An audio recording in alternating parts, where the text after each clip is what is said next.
Welcome, everyone. I invite you to just allow yourself to arrive,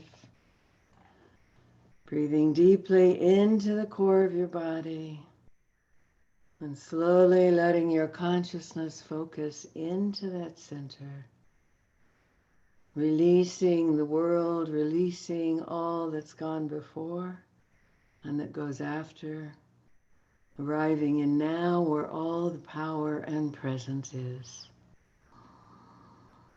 Breathing in as if you could breathe into the base of your spine and open your grounding deep into the earth, or perhaps create new grounding, either flush what you have with the light or create new. And feel those roots anchoring you into the planet, deeply connected to earth so we can deeply expand into the heavens. And on the next breath, allow your light to spiral down your core and fill your core with your light. And on the out breath, let it radiate through and fill your body. Couple breaths of filling up with your light. Follow it in all the way down to the base. Pause. Let the light radiate through your body. Fill your entire body.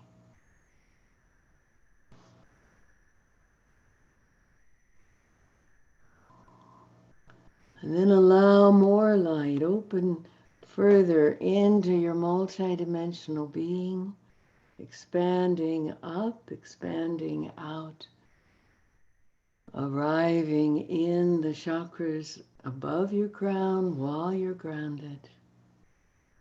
And access the light of your soul, let it flow in, fill your core again, feel that from the inside out. Pause full.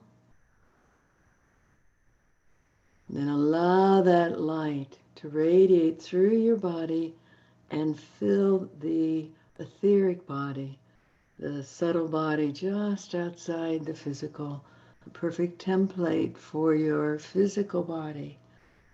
So you're energizing it and blessing it with the light of your soul. Feel it behind you, both sides, all the way down your legs, all the way up your core.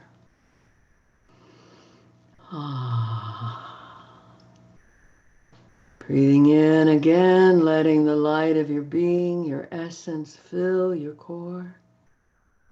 Pause full. The body loves being full of oxygen for that exchange, toxins for oxygen, and the prana in the air. And on the out breath, let that light radiate through the light-filled body and that first layer to the 4-inch layer around your body, helping to bring that 4-inch layer of your auric field evenly distributed all around your body, blessed by the light.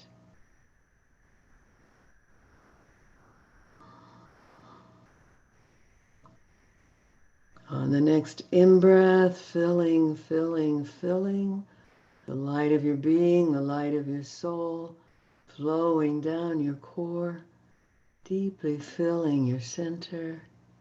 Pause as it radiates out through your whole body, through that 1-inch layer and the 4-inch layer to the 8-inch layer of your auric field. Fill it all around you, helping to draw your energetic bodies nestled around your physical, evenly distributed and sovereign in your light.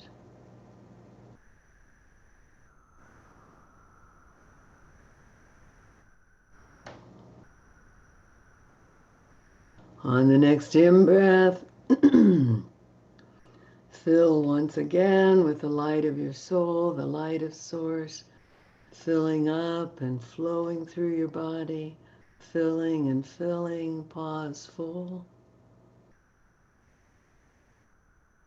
And as you Let the breath find its way out. Let that light radiate through these inner bodies to the 12-inch layer of your auric field. And see it sovereign all around you, behind, to the sides, beneath, luminescent bubble, filling with the light of your soul. And your soul knows how to do this.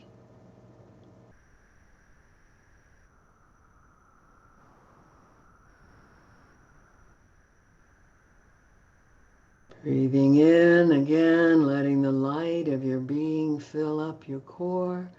Enjoy being full as the breath continues to draw in that light that now flows out through your body.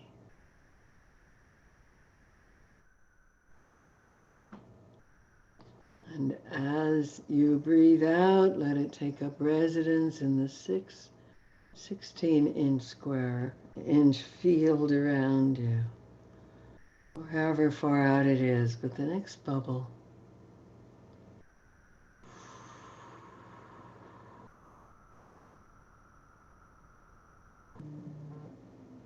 behind, to the sides, beneath, above, in front.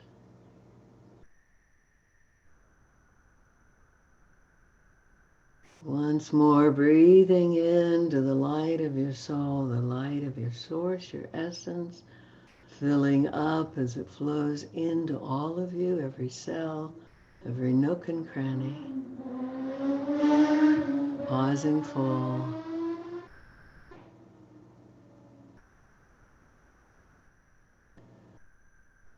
And letting it radiate out to the outer extent of your auric field, drawing it in around the other bodies, and feeling each of your subtle bodies nestled inside the other.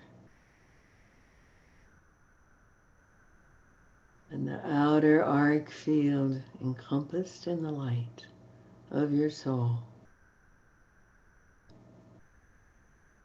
And if ever you want to add protection against some energy anyone's sending at you, you can just make that outer layer a mirror to the outside. Reflects what you don't need, and beautiful energy comes right on in.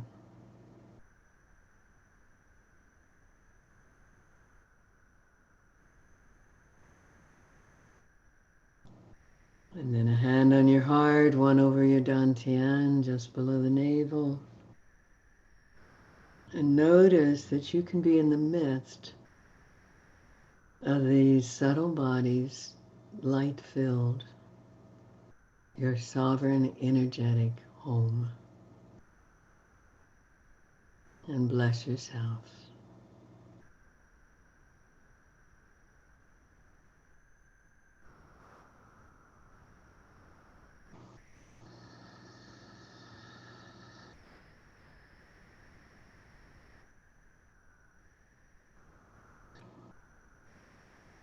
Ah. Big sigh, big yawn, stretching. Ooh, ooh, ooh. Bring yourself to standing so you can stretch all the way up. Mm. As tall as you can get. Stretching up. And then just alternating, reaching with one hand and then the other.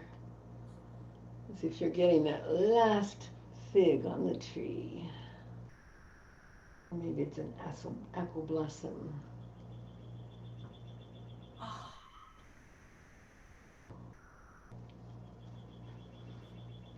And then let's do a little twist. So you're going to twist to one side, breathe in as you come forward, breathe out as you go back. And if you lift the opposite foot, it's really good on your low back. Ha, ha, ha, ha, ha, ha, ha, ha, ha. And the next time you go to one side, just stay there a moment. Breathe in.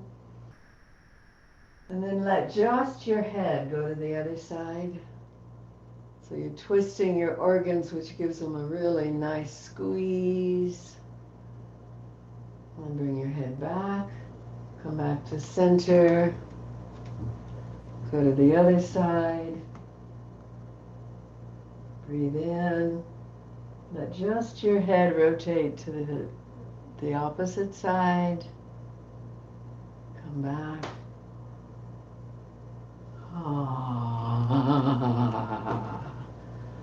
And shake out. Oops.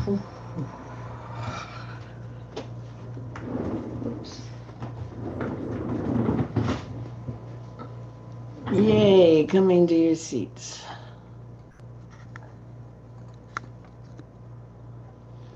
All right.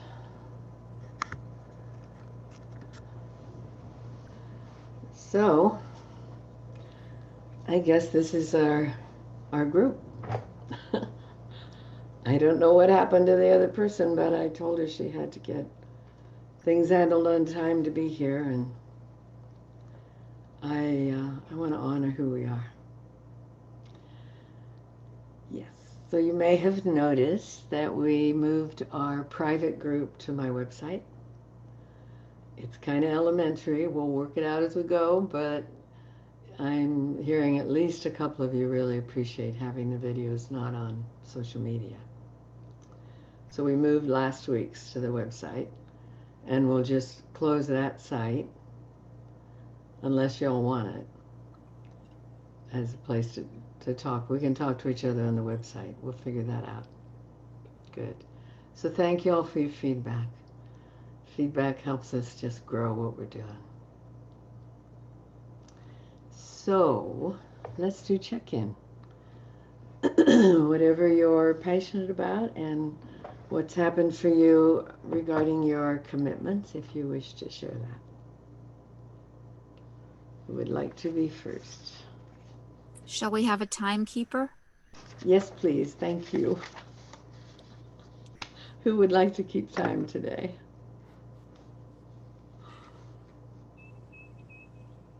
Kai? Wonderful. Sure. How much time are we giving? Let's do, how about 2.5 minutes?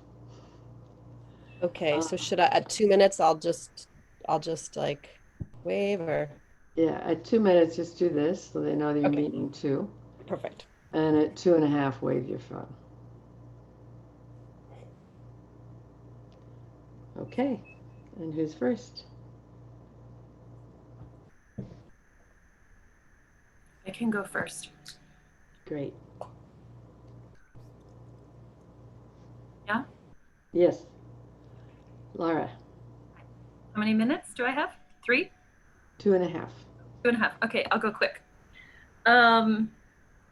Well, it feels like the rock tumbler has been turned back on and I'm in it. It's exciting and terrifying and exhilarating. I made a really big decision this last few days to stop attending births and to stop taking midwifery clients. Wow. Which feels huge. And I would call it a sabbatical, but I just don't want to put limits or definitions on anything. I got really clear that this door needed to close. And so I turned a September client away. We hadn't started care yet, and I will be done after my baby that's due in the end of June. So it feels monumental. I feel like I just jumped off a cliff, a precipice. Mm-hmm. It definitely has already opened things, like just even in terms of creativity and wanting to exercise and like really this deep desire to sink into myself and say yes to myself. So lots of fear, lots of terror, riding those waves.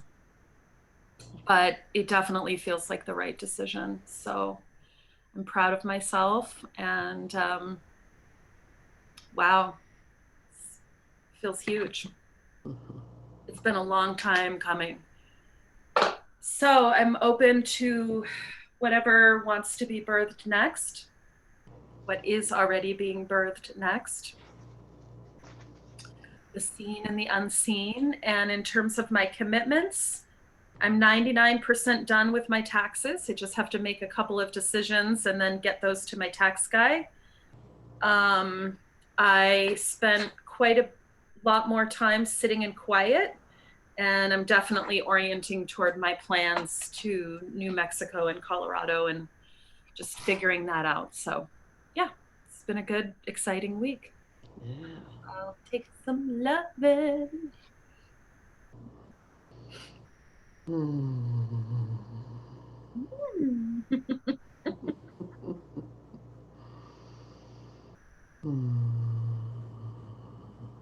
just want to purr. Thank you. Thank you. Wowza.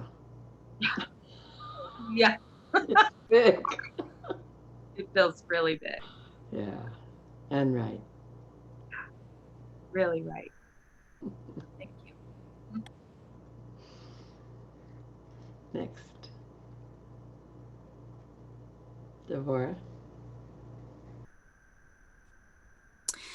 This was an epic life curriculum week for me. Just really huge. All of my commitments I held to, and feel good about that. What I was dancing with this week was lots of fear and taking risks and asking for divine assistance and tuning into my intuition and just getting like great information.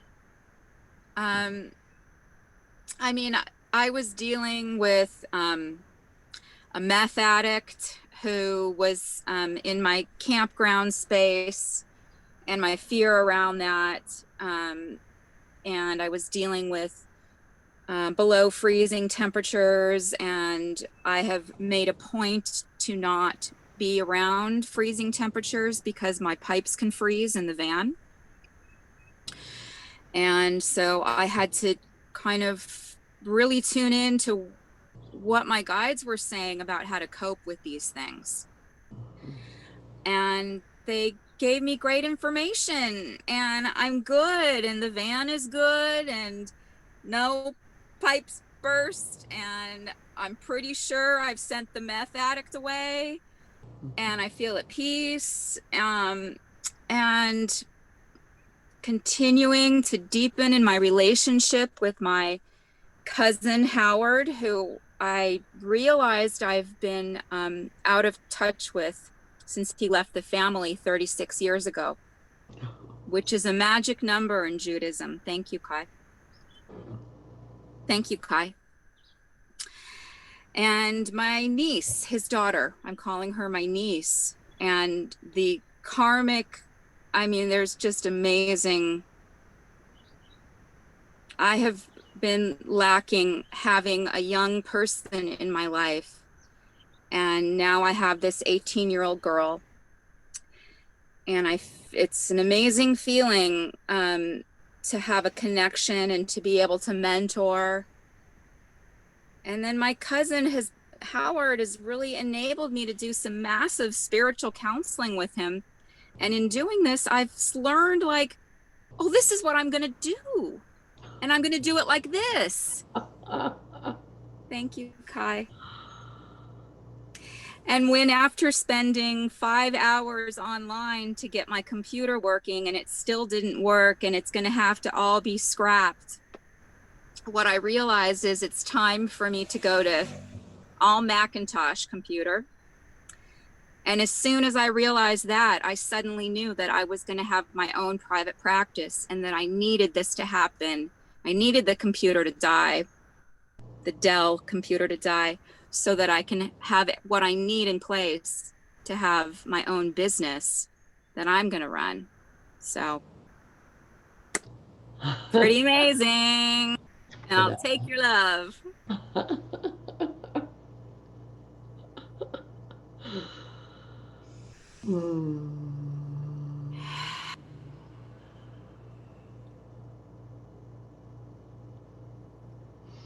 Yay.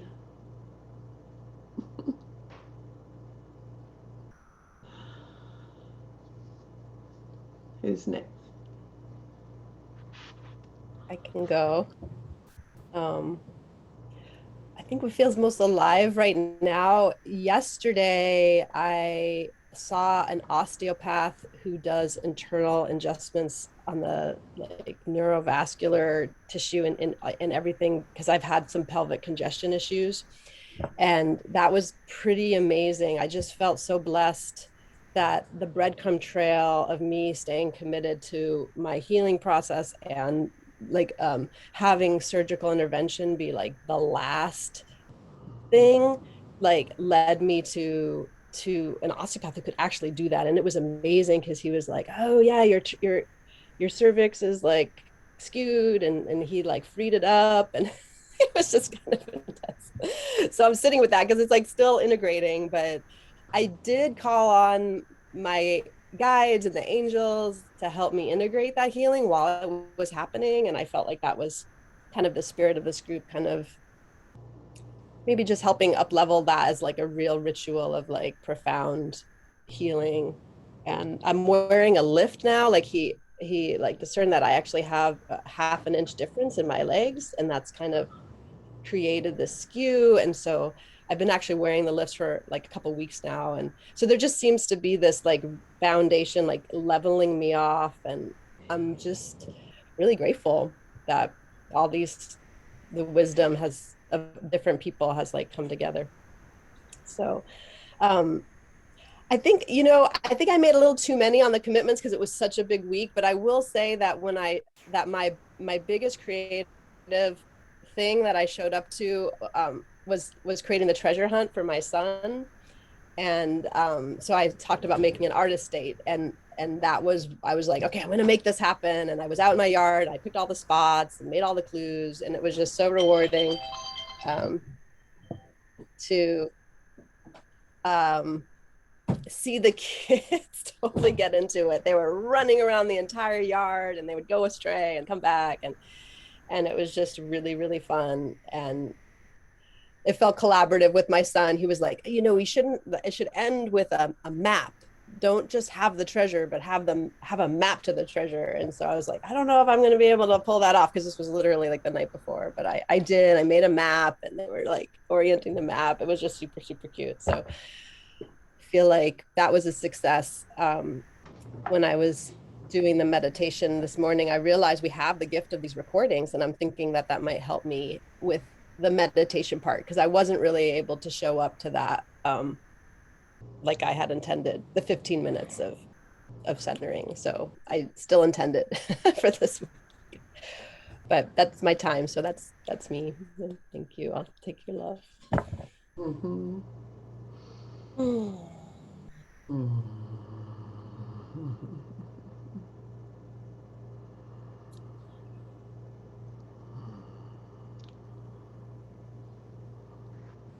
Yay. And who's next?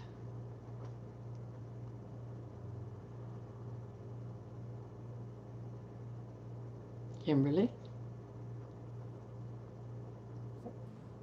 I don't think I could say my week was as awesome as all of yours, because I'm just astounded by some of the changes that you have made this week. Mine are just baby steps. I did sort of work through some of those questions, Evalena, that you forwarded from that I should have done at the front end. So I used that as on my commitments list to work through. And one of those, I think, was what are the definitions of myself that no longer work, that no longer serve me? And so I unpacked that a little bit. And so a lot of the things that I would describe myself in the business space that I have been honing for 40 years, I'm stepping slightly to the side of all of that, which I find interesting. So we'll see how that all plays out. I'm not leaving that space totally because that side of the brain needs stimulation and exercise. But yeah, I don't quite know what that's morphing into, but certainly those labels that I have that span my career, I seem to be wanting to let go of. So we'll see how that plays out. That's probably it for me. Beautiful. Make you loving. Thank you.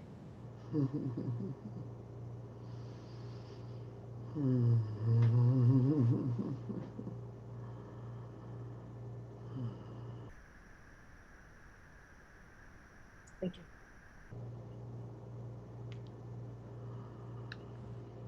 And Katie. Hi. This has been a really rough week. I don't want to unload on the group, but I just kind of want to be present and listen today.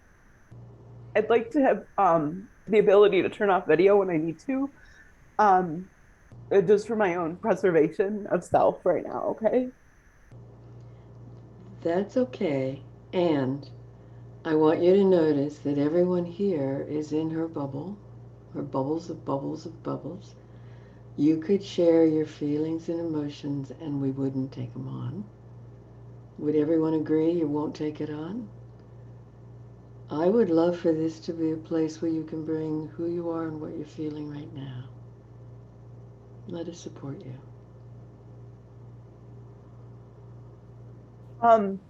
I appreciate that. I don't know if I'm ready to receive that. I'm just so overwhelmed, and this has been a really rough week with my PTSD. Um, and I just want to be present to listen, and that's all I want right now. I'm not quite ready to receive that support, but I Okay. appreciate it.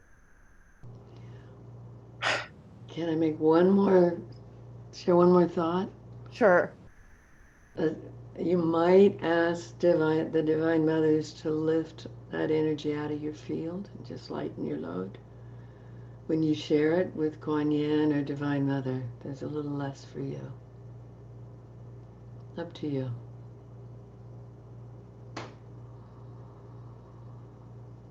I just need a moment to be silent. I'm sorry.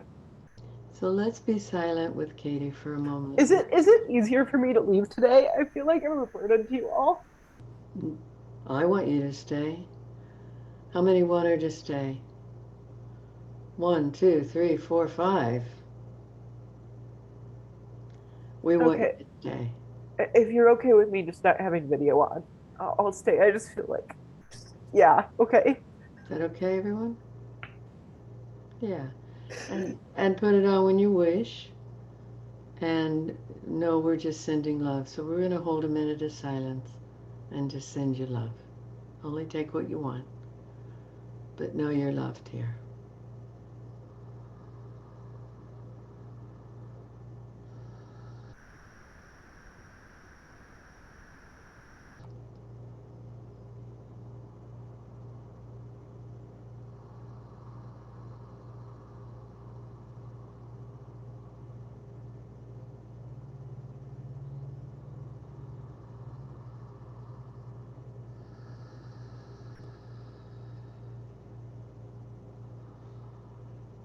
Now we're bowing in Namaste.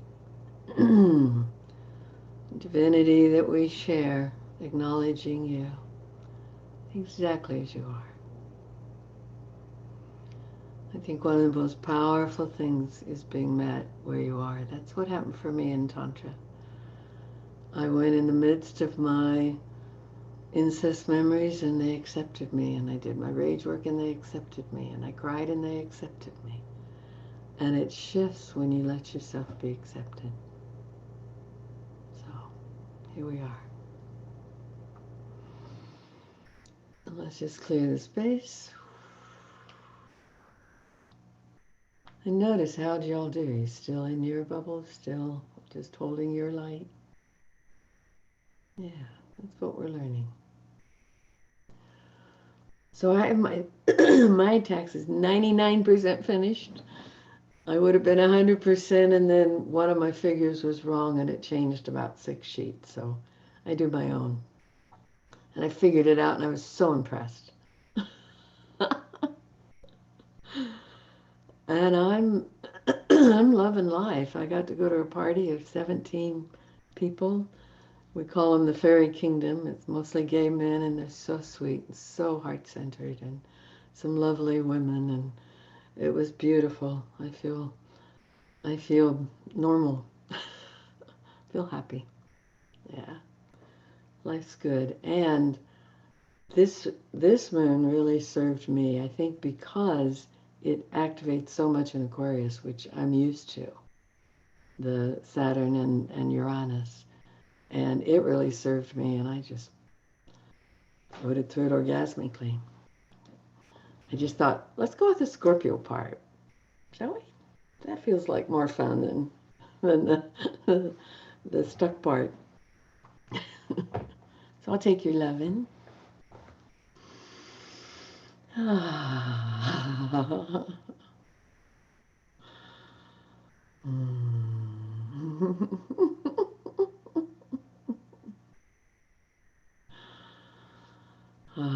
Thank you. So I'm going to screen share. I'm going to show you a chart. This is actually the chart of the baby that was born on Saturday. So if you notice, almost everything, if you take out the moon, which moves around the sky the fastest, almost everything is in a small quadrant of the sky. And you can see in the first house, which has the wavy lines Aquarius, is Saturn. And all those dynamic lines to the Sun, Uranus, Mercury, and Venus. Uranus and Mercury are conjunct. Uranus is the planet of sudden radical change. I know, because it rules Aquarius, and it's responsible for things like suddenly I'm moving across country to a new home. And the shocking changes that like you felt, Laura, shocking is one of the words that's describing this configuration. And then the Scorpio moon was right at what's called the midheaven, so exactly opposite those 4 planets at the bottom of the sky. So it was activating all of that full moon. And that's activating these squares with Saturn, which is foundational. So our foundations are shifting. And there's really nothing to do but let them shift. In this chart, it happens to be in the first house. It would be wherever you have Aquarius in your house. But to me, it's like anything can come up for question. And Saturn in a more evolved chart simply dissolves the foundations that don't serve to create new ones. And this is the collective. This is on a broad scale. And then you also see they're connected to Pluto in Capricorn, which is ruled by Saturn. So the underworld, the shadow, is also shifting foundations in this chart in the collective unconsciousness. And there's nothing to pull us out of that except where the moon is. And in opposition, what you get is Scorpio, and it's still, we're in it. It was around midnight last night was when it was full. Scorpio it loves depth, it loves change. And Taurus, its opposition, loves comfort, sensuality, velvety pillows, chocolate. It likes things the same. Scorpio wants to bring about depth and change, and if it's out of balance, you can process forever, but it does really support the processing of what needs to get brought up and processed. When you bring the underworld into consciousness, then you're able to see what's determining things in your life. And then Taurus, if it's out of balance, you just stay home and things can get a little boring. But you need that too. So you need the sensual and the depth, the processing and the sensual, the comfort and the stretch. So I think this is a time all about both of them. And I find some of the words that you all were mentioning, like shocking, they're in the description of this time. And so if suddenly you find yourself doing it differently, good use of the astrology. Or Devore, like, you just got a foundation, and what it is you do. That's the Saturn, when this whole Saturn intensity began, was when you started your travels. And now it's bringing in the new foundation. Oh, now I know what it is. And it's sudden, but it's been evolving through this whole time. Yeah.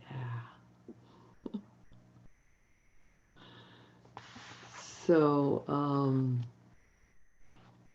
what else did I want to say about that?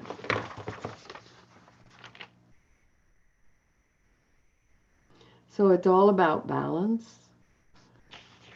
It's surrender. It's knowing that somewhere in your being, you know what the next shift will be, but there's that kind of uncomfortable feeling between that's who I was to, oh, I'm not that anymore. I'm evolving. Oh, now I'm this. Just don't get real attached, because we're still in that sudden radical change energy for a while. And what causes suffering is attachment. The Buddha would say the Four Noble Truths, that there's chaos, there's pain, there's illness, there's ailments, there's what could be suffering on the planet. But whether we live it as suffering or not is how we hold it. And the cause of suffering is attachment. So if you're really grieving something, can you release attachment? Can you release attachment to the old definition of yourself?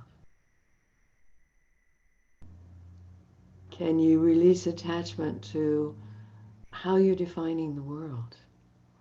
I got a really good insight into this truth about thoughts create reality, because we know it's misused when people have a tragedy or something goes wrong and somebody says, so do you know how you brought that on yourself? That's the misuse of it, like we beat ourselves up with it.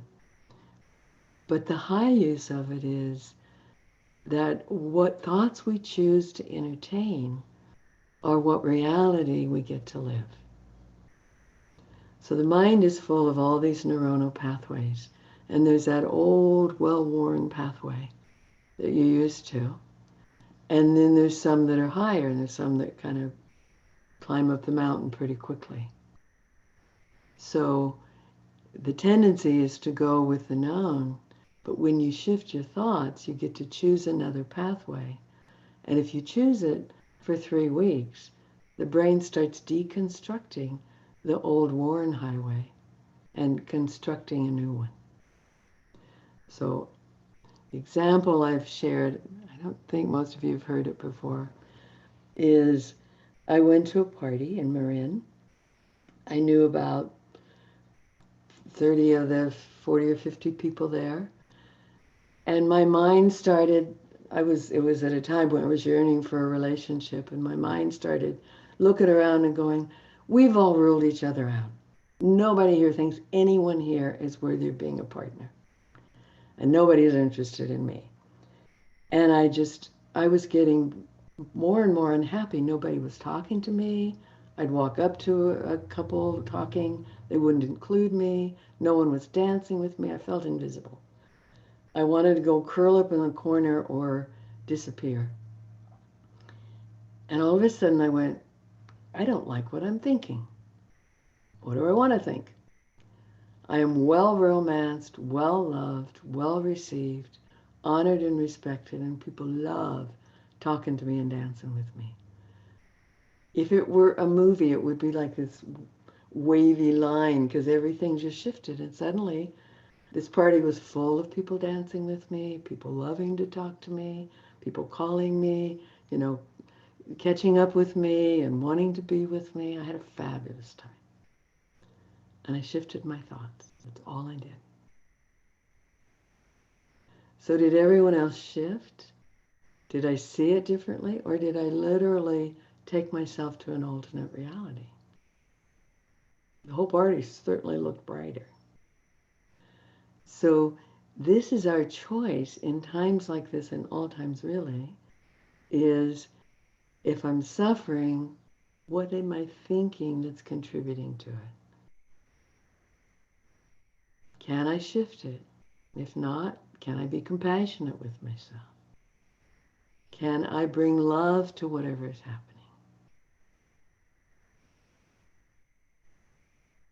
So the choice of what you follow in your mind, because there's always choices, determines what happens. I had a very close friend who dared to say to me, Evalena, I love you. I love talking to you. And I'm really tired of your complaining. This was some years ago. It feels as if a lot of what you share is complaining. And I was like, oh. And she said, I still want to be your friend, but I may spend less time with you. And I may need to set more boundaries. So I took it on. I went, okay, what's all this complaining about? And that helped me start watching my thoughts and realizing, especially with her, I got to choose. And for a while, I couldn't say much because everything that came up was what was wrong. But that's the wound bonding our society does. Ain't it awful? Let me tell you my story. We tend to link with people on where we're hurting. But I don't know that sometimes that's nice for comforting. But I don't think it often relieves suffering. I think it just leaves us in it. And that's what she was saying, is I'm willing to be here for you, but I'm not willing to join your suffering. That's kind of what we were saying to you, Katie. We're willing to be here for you, but we're not going to take it on. And that's what we learn, is that each person's experience is theirs, and we stay sovereign in ours. Because then you're bringing love to the suffering instead of joining it.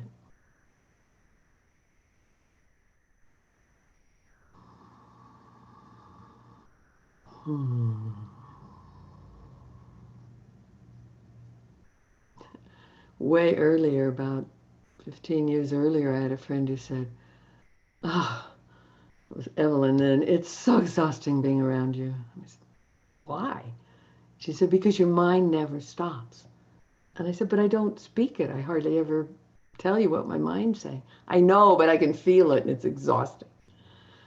These things we say to people really help. Each time it gave me like, oh, there's another way. And I found the ladder up by somebody being willing to say that. So I'm curious, are there any responses? Anything you want to share around this?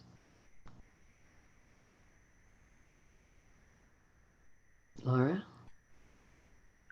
Well, there's just so much here. I mean, you've said a lot in a very short amount of time, and all of it feels so resonant.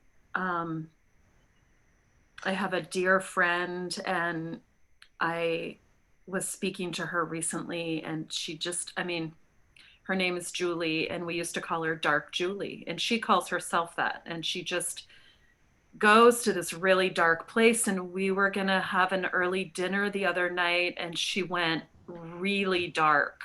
Mm-hmm. And I would, like, as you were saying what your friend said to you, I'm imagining saying that to her about complaining.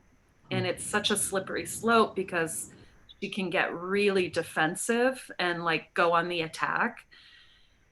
And I just noticed, like, I don't have the bandwidth for your darkness. And I can sit in some pretty dark material. It's not that, but I didn't have the bandwidth. It was right after I had made this big decision. And, I was feeling really vulnerable in that decision. And And she named it. She's like, "Oh, I'm heading down the dark Julie path." And I said, "If we can go to dinner and keep it light, then I would love to have dinner with you, but I can't go down the rabbit hole tonight."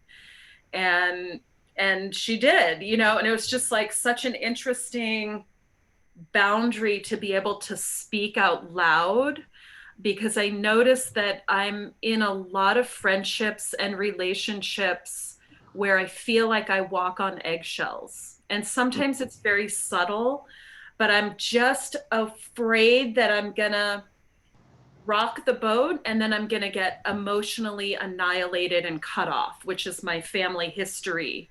And so I'm just aware of that play out in relationships. And so it was a little like, can I say this? And I said it and we laughed and we had a really nice dinner. But yeah, the energies are very potent. And, you know, that decision to stop doing midwifery, to stop taking birth clients, and to let this September client go, it was all in a matter of 24 hours that it came about. The decision was made. All of a sudden, it was 100% clear. Like, there was no turning back. You know, whoever the guy is who like manages the tracks on the train station, and then the train goes that way instead of that way. Well, the train's that way, and there's no backing up. You know, so it. Yeah, I mean, really appreciating what you're going into right now and just the poignancy of all of it. Great. Yeah, thank you. You're welcome. Put on the seatbelt and let her rip. I often say, unfasten your seatbelt. Because we don't need to stay in place. I like that as a new inspiration. Yeah. Yeah, yeah. Deborah? It's encouraging for me to hear how you've grown, because that gives me hope for myself. You know, I look at you and I'm like, oh, can I be like that? It's like, well, yes, I can. Mm-hmm. Yep. Yes, you can. I mean, my own way, but you know, we can all have if we take the opportunity to use how we're wounded as an opportunity for growth. And these days, like, everything that is bad or hard, I'm just using as an opportunity for growth. Okay. And so that's a big mind shift. I don't have to stay in a stuck place. Everything can be like, oh, look, my computer just crashed. I just spent 5 hours, but look, I'm going to switch, and I've been afraid, you know, to let go of, what is it called? I forget what the difference is. There's the IBM kind of style of computer. Mm-hmm. I've just been afraid to let it go. As soon as like I was like, oh, okay, I'm gonna get a Macintosh, then like a whole new vision starts. So instead of getting like locked in, I mean, I did have a cry, you know, when I was like, okay, but basically it was like, I'm gonna reset. What they said was, we have to reset your computer, and it's like, we can reset our lives. Yes. And what's negative, like, okay, that served us kind of in our own way for a while, and now we can reset and move on. Yes. Beautiful.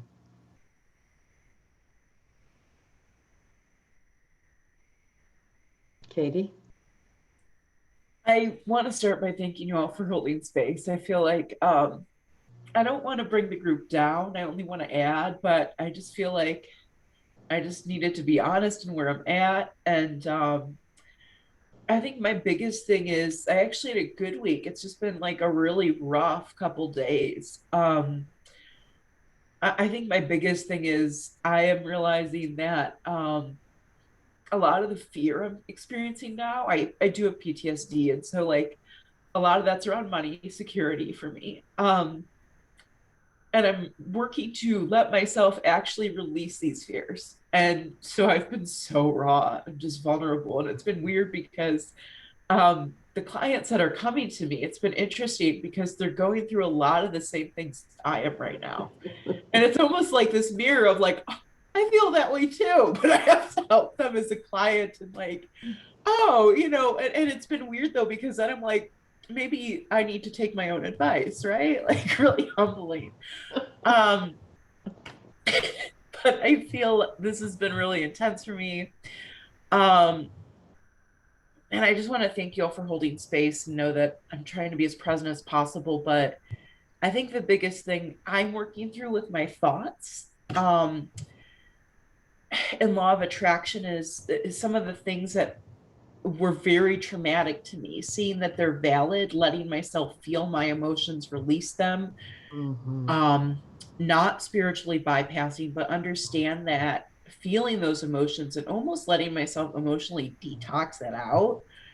That's part of the healing process. And I mean, I always tell my clients, you have to release that and uproot it to make room for something new. And now I'm like, okay, my turn to do the work. So it's been really humbling. But I think the biggest thing is also letting myself feel in terms of knowing my emotions and the experiences I've had that I'm kind of having flashbacks of, they're valid. Mm-hmm. Um, and I feel like I've started to shift into like trying to look at my ego as like just that annoying coworker, that person that just rubs you the wrong way, and be like, sit up. I kind of want to name her Karen and be like, Karen, we can do this in an email later, just because I feel like that's the only way I can rationalize that. And I actually did have a coworker named Karen that rubbed me the wrong way. So I'm like, okay, like not today, Karen, kind of thing. Just, it's not like Satan, but it's also like you're rubbing me the wrong way. Because I just feel some of these thoughts, although they're emotional, they're just not that realistic with my fears. So that's where I'm at. Great. Thank you. Thank you. Good to have you share. And what I want to suggest about Karen is it feels like it's the ego, it's the programming of the ego that's rubbing you the wrong way. And if you know that the ego is just a servant in your personality, then you might help it release the programming so she's more compatible. And what I loved about it's called the negative ego, because we have a positive ego we need. That's our kind of our self in the world. What I loved was a channeling by Lazarus a long time ago. And he says the ego thinks it's the CEO, but it's actually the mailroom clerk. And that it thinks it runs the show, but it really just helps with messages in and out with the world. And so you want to just talk to the ego and take the reins of control and give them to higher self. And let your ego know, I don't need you to run things. I need your help, but not all the time, and I don't need you to run things. So in your sense of the annoying coworker, you get them out of the boss's seat. Give them a little office down the hall. I feel like she's my bookkeeper. Good, Yeah. good. Okay. Anything else?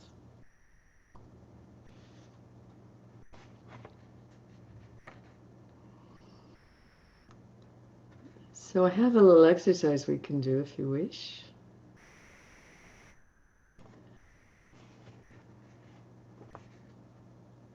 So, Laura, can you hear us? Well, I'll share it with the rest of you. I'll share it with her when she comes back. So the question I'd like you to ask yourself, question you ask yourself is, what if I was fully activated in my soul's plan? What would that look like? Just write a few words. What if I were fully activated in my soul's plan? What would that look like, feel like? How would that show up?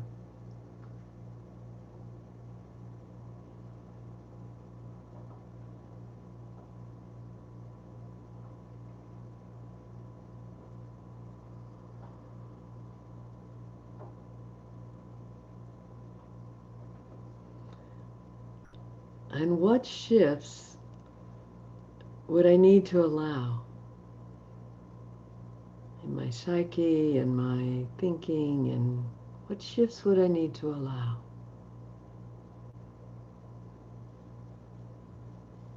And write a bit to that.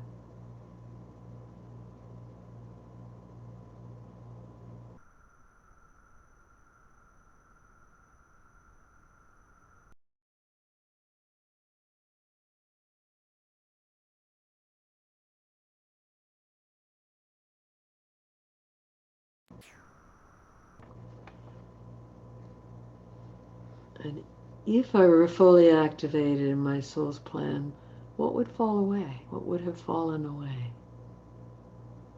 What would I have let go of?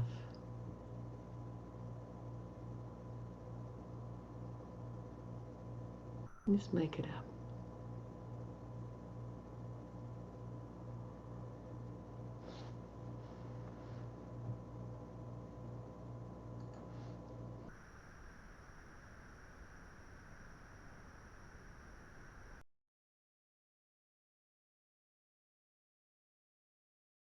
So if I were fully activated in my soul's plan, what would I have let go of?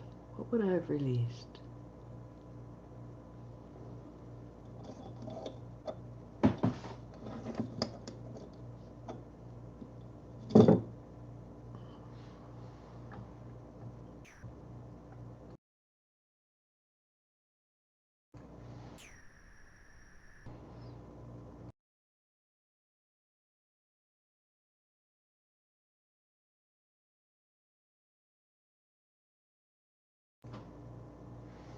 And what permissions do I need to give myself to allow this full activation?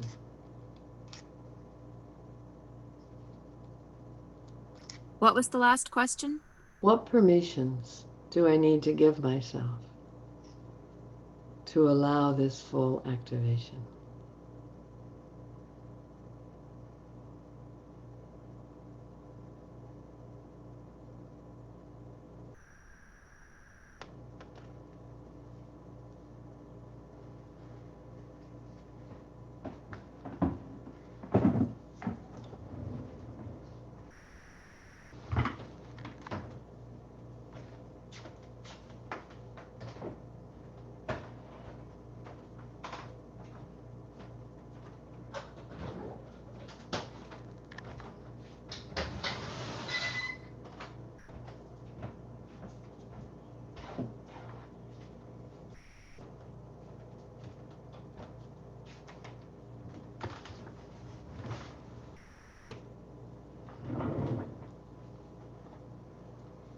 So would anyone like to share what you learned in that? I think these are questions you can take into meditation through the week, but what did you learn in these brief moments? Could we have a few more minutes?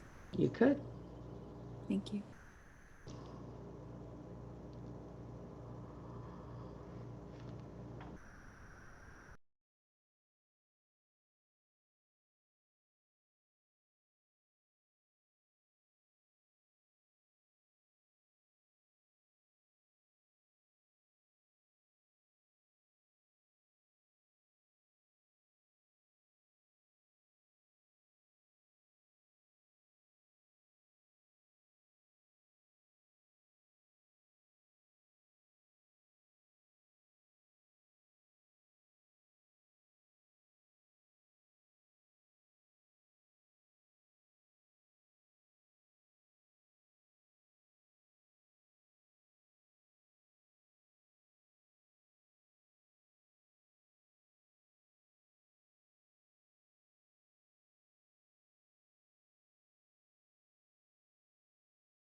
Who wants more time?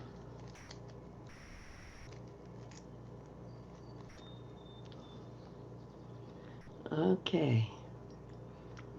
So, I'd love for any shares about what you learned from that.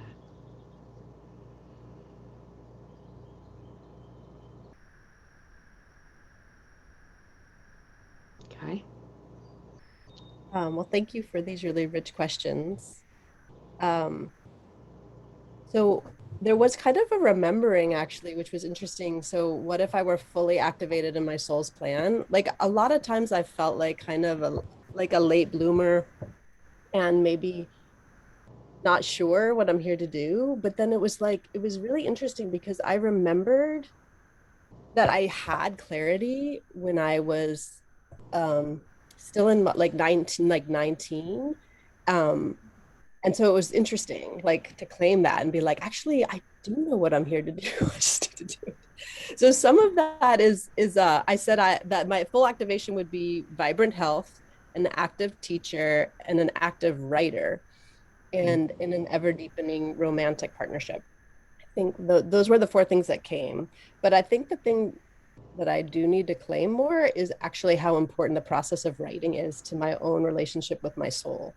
Like one of the things that was interesting is I'm in this teacher's training, this Waldorf teacher's training, and we're taking a creative writing class. And so we had this assignment to produce some little poems from time in nature that we spent in nature. And so it was like I had the experience of doing my full moon circle, and in that we did a little sit spot thing. And so it was the kind of thing that I normally would do, but because I had this assignment, like I actually distilled what I learned into a little poem, and then I shared it with my women's group. And because that was kind of, I didn't speak to that, but my intention to be more public or more visible, not be kind of hidden, was part of that. And I also shared a poem I wrote for my son's birthday on Facebook. So I did kind of show up to that goal.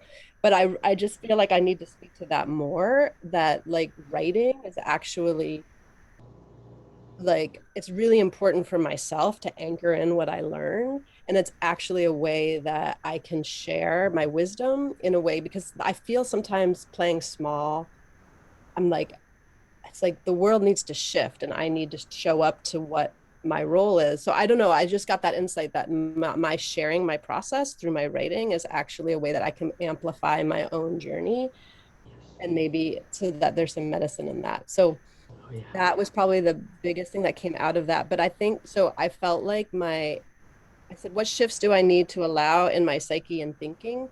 Well, I was thinking at the beginning of the day, just a simple and humble intention to do my dharma, like to be led in that and to be guided in that, is like, it's just really important to open up to that higher wisdom and to be intentional in that. But that the other equally important thing is at the end of the day for me to distill what I've learned through writing. So those are the biggest things. um so I said journaling to encapsulate wisdom. And then for the vibrancy, I feel like I do need to prioritize exercise more. Um, it was interesting what would fall away. I feel like a lot of my things that have been really depleting have fallen away, like around my addictive eating and things like that. Like that's not really in the field as much. Um, but I was feeling like over overconsumption of in general was like this way that I'm tied into this. I don't know. So what came to me was kind of a challenge, was it was like looking at my meat eating and looking at my fish eating and looking at like, where is there anything I'm doing that's actually depleting the environment. So I have to sit with that challenge because I'm that's a challenge. But that's what came to me, was like any way that I am like contributing to the depletion of our earth, I have to look at and be like, not just be complacent. Um, Anyways, that feels like enough to share. I don't want to go on and on. I answered the other questions too. Yeah, thank you. And I appreciate that. That's a good length of share. And I had told Devora, and I wrote to all of you, I was going to tell you more about timing. It's so fluid, it's a little challenging. But for something this rich, I think to allow kind of that length of share with people. And then we'll get to a break about 30 minutes after the hour. And then we'll do our channeling. Who else would like to share? And thank you. Writing was such an important part of my evolution.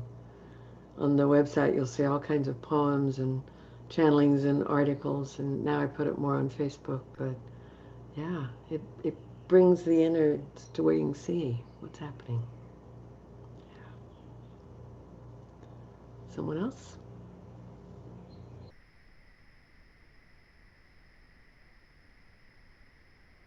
Not required, just if it's helpful.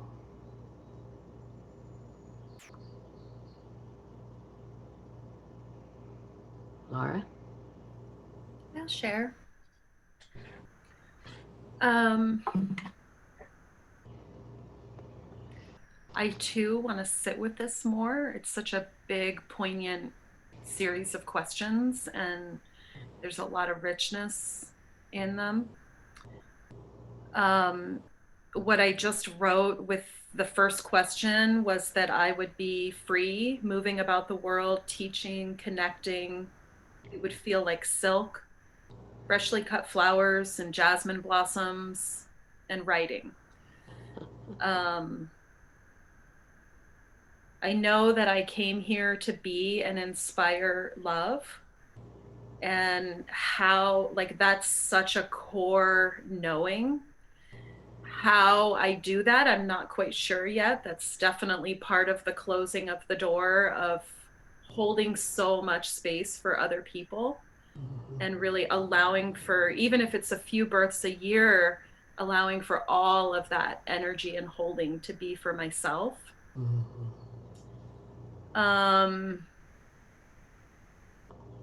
Definitely writing has been a big challenge. Like, it's almost like this big roadblock.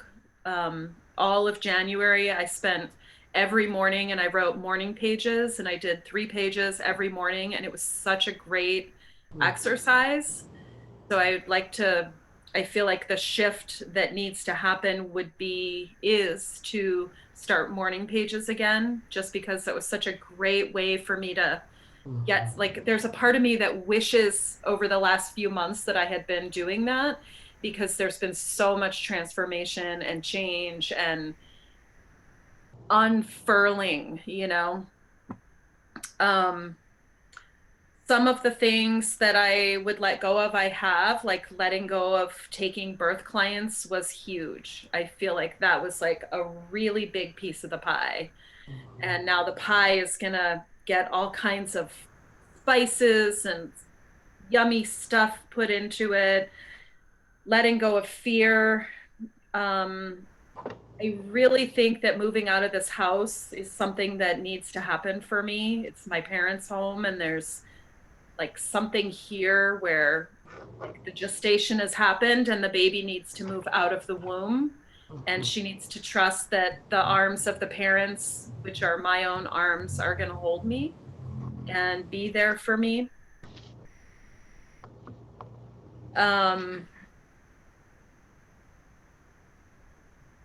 I think there's something about pleasing others that needs to fall away. I'm definitely working on the addictive patterns of false satisfaction and false enlightenment, and just ways that addictive patterns add to this sense of fulfillment, but it's false fulfillment. And that's becoming more and more clear, that, like, oh, right, that thing didn't really satisfy me the way that I thought it was going to. And then permission is like permission to be big and bold, to speak up, and to really release the physical attachments that I've had, like not only in my own body by doing lymph work and body work, and sweating, to like move some of this old stuff out of my tissues, especially my legs. I feel like there's a lot that I have held in my legs, both in terms of trauma and just fear and anxiety. Yeah, I mean, that's kind of what I came to in this little brief moment. Great. So, Rich, both of you. thank you. Thanks for the inquiry. It's a good one. Yeah, I think I'll write it up in our group so you'll have the questions to come back to.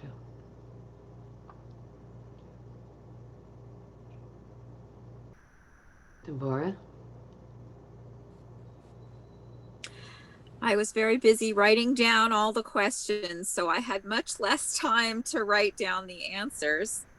But I didn't want to take more time because I thought I can do this in my own time. But what I got is that my vision for myself is to be living in my home, to have some spiritual counseling clients, and to be the rabbi and spiritual leader of a metaphysical Jewish community centered in my home. And what would have fallen away would be no more procrastination and letting go of so much planning and trusting in spontaneous knowing and allowing. More joy and less anxiety. Great. Yay.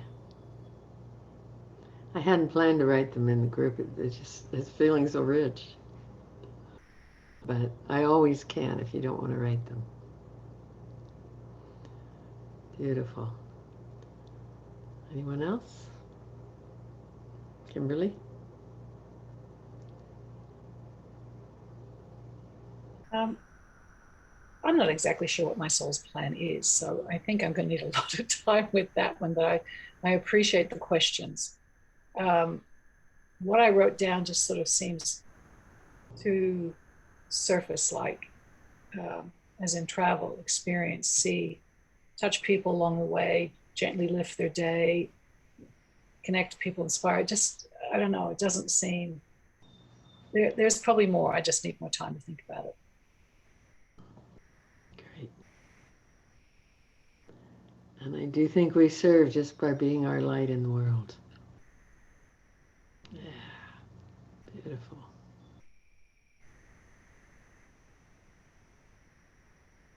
Katie, did you want to share? I can, sure. Sorry, I've been having internet issues. Yeah, it's interesting to me because everyone's responses were so physical and tangible, and mine were very abstract, actually. Um, I feel like if I was activated in my full soul plan, um, some of the things I wrote down is I would feel aligned. I would feel at home with myself and in charge of my destiny, at peace. I would feel like a leader. And I feel like everyone's is so like that Taurus, Scorpio energy, like very tactile, hands on. And I feel like so like I'm in like the Aquarius in my clouds. Like, oh, I would feel aligned and all. But I think the biggest thing is I know for me it's really letting go of the shoulds, like what my business should look like, what my career should look like. People's narratives that I should have a path that is very secure because I'm young and I'm going to need that to save for retirement. And um, just saying, what do I really want to do in my heart? And how can I just give myself what feels right to me in that? Um, some other things I wrote down is in terms of what permission I need to give myself to activate my soul plan is the permission to trust and surrender. And I feel that's a constant process. I also feel like accepting the possibility of failure, but accepting the possibility of success. Yes. And that's scary, both of those. But I also have to just say, even though it's scary, it's better to do it with the fear than not at all. Beautiful. Better to do it with the fear. If that's the choice, do it with the fear. It'll go away over time. Yeah. Ooh, that was rich. I'm glad those came up. So in the other groups, we haven't done this much of me offering a process, but it seems really good. You like it? Great. I was reflecting, I feel very much in my soul's plan. And this whole Saturnine thing, what it's done is for me to let go of the Tantra teacher part. And that's huge. You know, I may still lead a puja here and there, but it's huge. It was a big part of my identity for a long, long time. And that's opening more room to really advance my work with the council and the cosmos. I feel like as vast as the area I covered, it's just increased 1,000-fold. And like you were saying, Katie, it's scary and it's wonderful, and I'm doing it, and just is. I also have gotten really clear that I'm moving. It'll be somewhere around this area. My landlord has done his very best to push me out because he promised not to raise the rent this year, and now he wants to because the market's going up. But I also want a yard. I want more private outdoor space. So what that will mean in terms of the mentorship is I think I won't do a June mentorship. That will complete this one and start again late summer because I don't want to move in August. And my landlord will only let me finish my lease in July or August. So I think I'll do it sooner, get settled, and we'll do a late summer mentorship. But we're in the planet of sudden radical change. We'll see what else happens by August. I have felt this as part of my soul's mission, the mentorship and the satsang. And I want to see how the universe can expand it and grow it because it feels rich.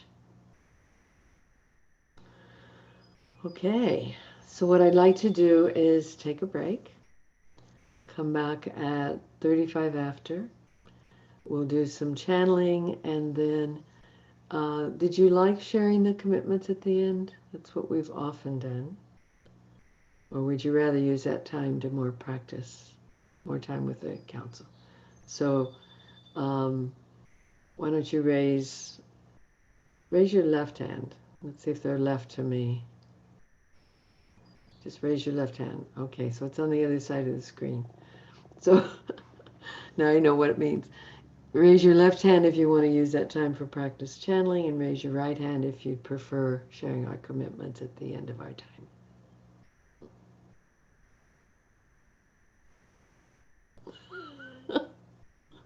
Okay. So I think practicing channeling wins. Would you all agree to put your commitments on our new site on evalenarose.com so we can all read them, and then we'll bless them, send energy to them. Okay? Great. Okay, come back at 35 after. Evalena, sorry. I'm not quite sure. We're talking 10, 15 minutes because I'm on a different time zone. What's our break time?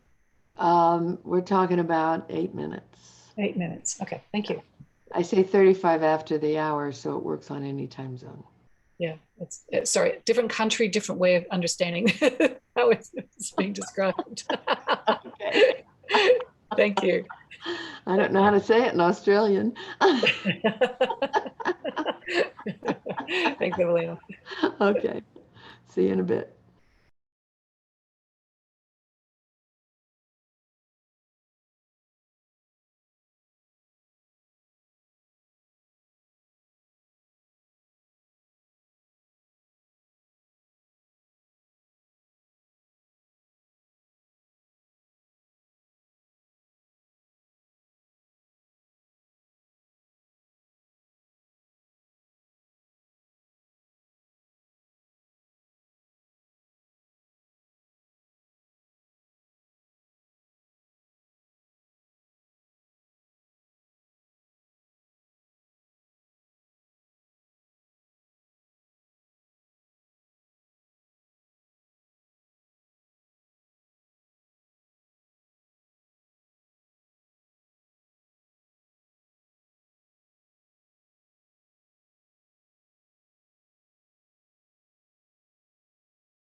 Returning, returning.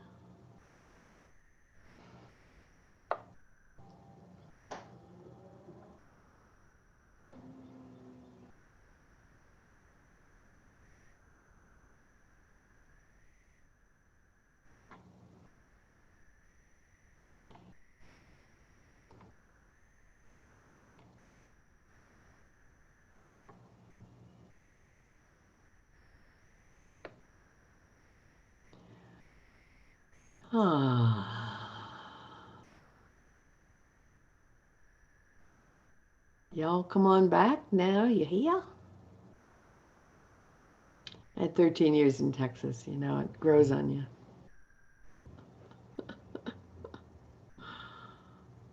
Hello. I had a Hebrew school teacher who was from Texas, and she used to say, Shalom, y'all. That's what the Jewish people say there. Shalom, y'all. Shalom, y'all. I love it. So our boy and his toy are still going. If it gets too loud, I'll shut the door again. I'm gonna have my video off. I just need to eat a little bit. I didn't quite dial that in, so I'll just be, but I'm here listening. Sorry Okay. about Okay. So,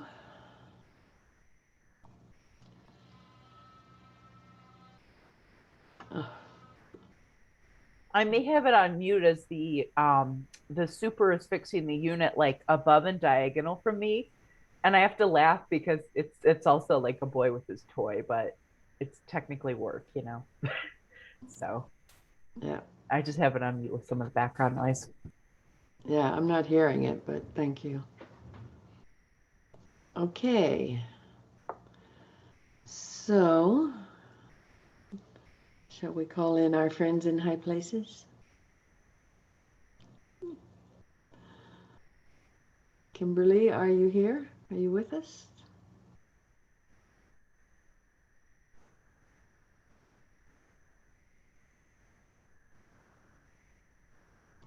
Kimberly. There she is. Great.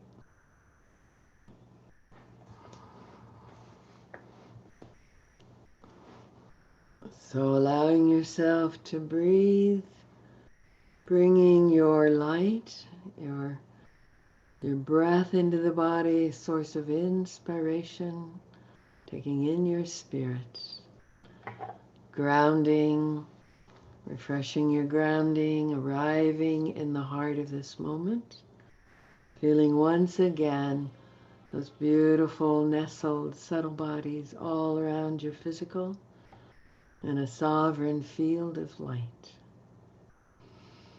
Angels and archangels, please create for us a crystalline temple of radiant light all around each of us here. Cleansing and clearing all energies not of the light, and weaving for each one of us our own chrysalis of radiance, filled with the rays and vibrations needed by this work and our evolution. I ask God, Goddess, source of all that is, encompass us in so much radiant light that only beings serving love, light, and truth may participate in any way. Highest truth is all that is spoken. Deepest healing and guidance is received. If you will, breathe and ground, invoking your own most radiant high self to assist you in receiving all you need, releasing all it serves to release, and filling with your radiance, breathing in your light and light from Source. I welcome into this sacred temple the Council of 12. And I welcome those beings serving love, light, and truth, who are guides or angels for anyone here.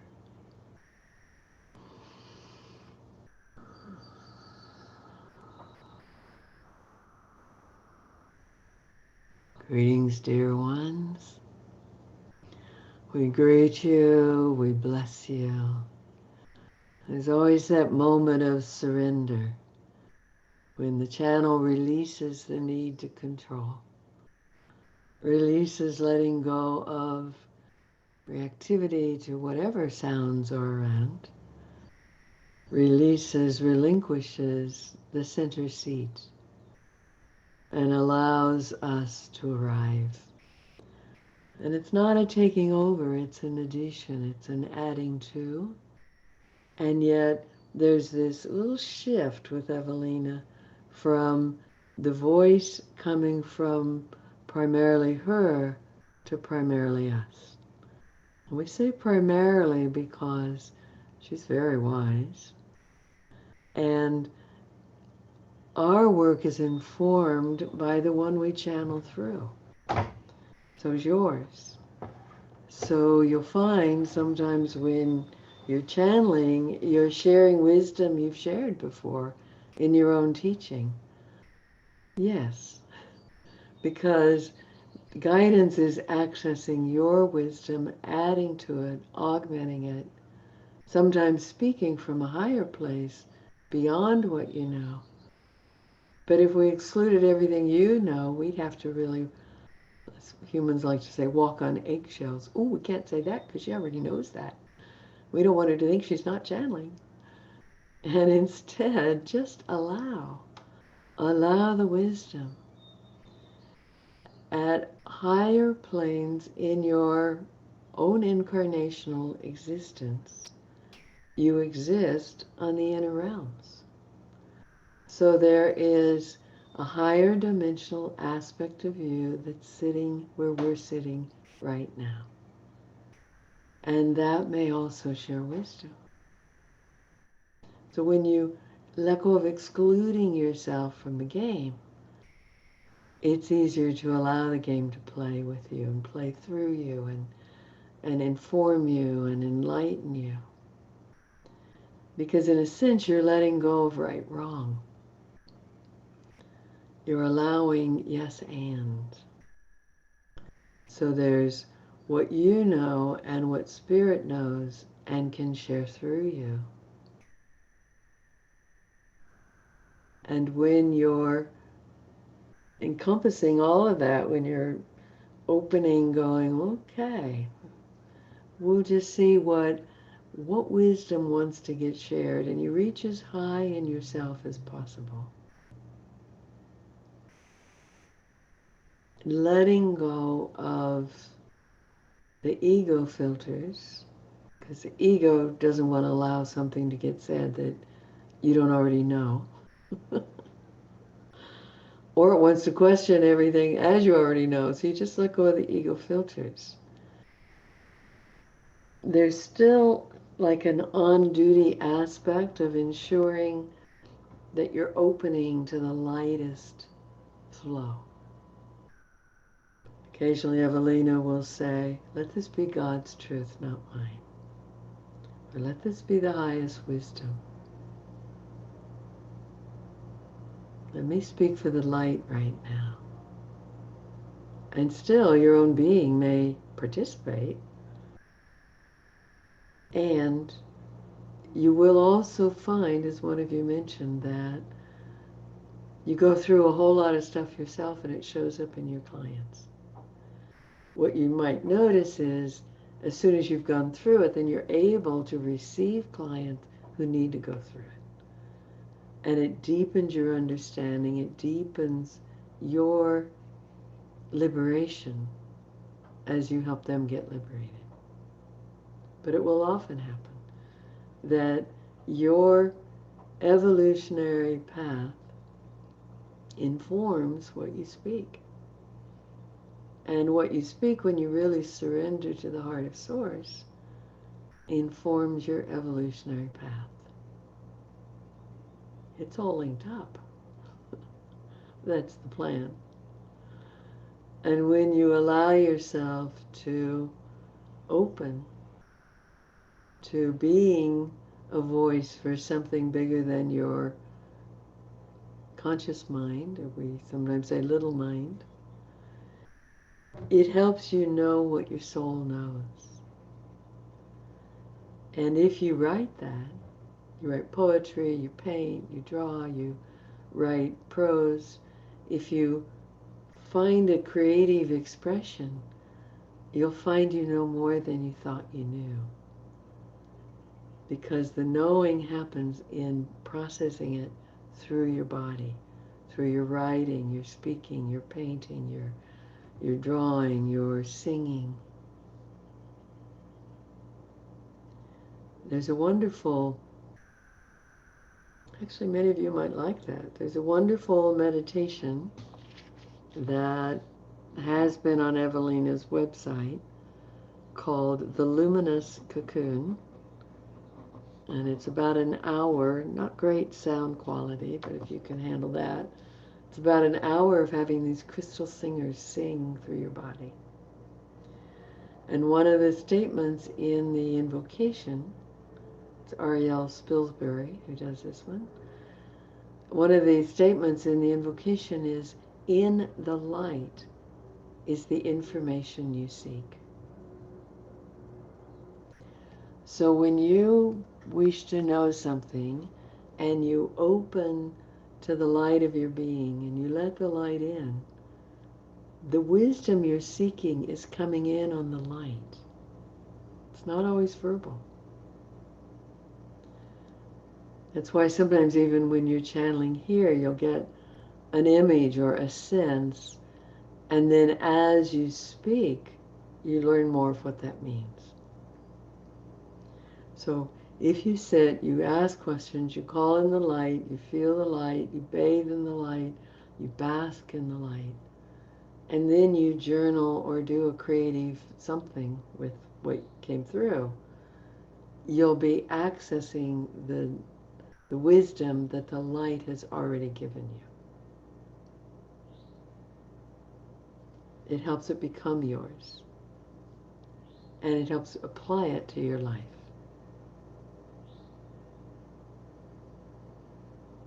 This is such a rich opportunity to sit with the five of you and watch how you're utilizing the gifts and applying them and learning from them. And sometimes the results show up right away, and sometimes they show up in the new life that's percolating inside, that gets known more as you write or you paint or you explore it.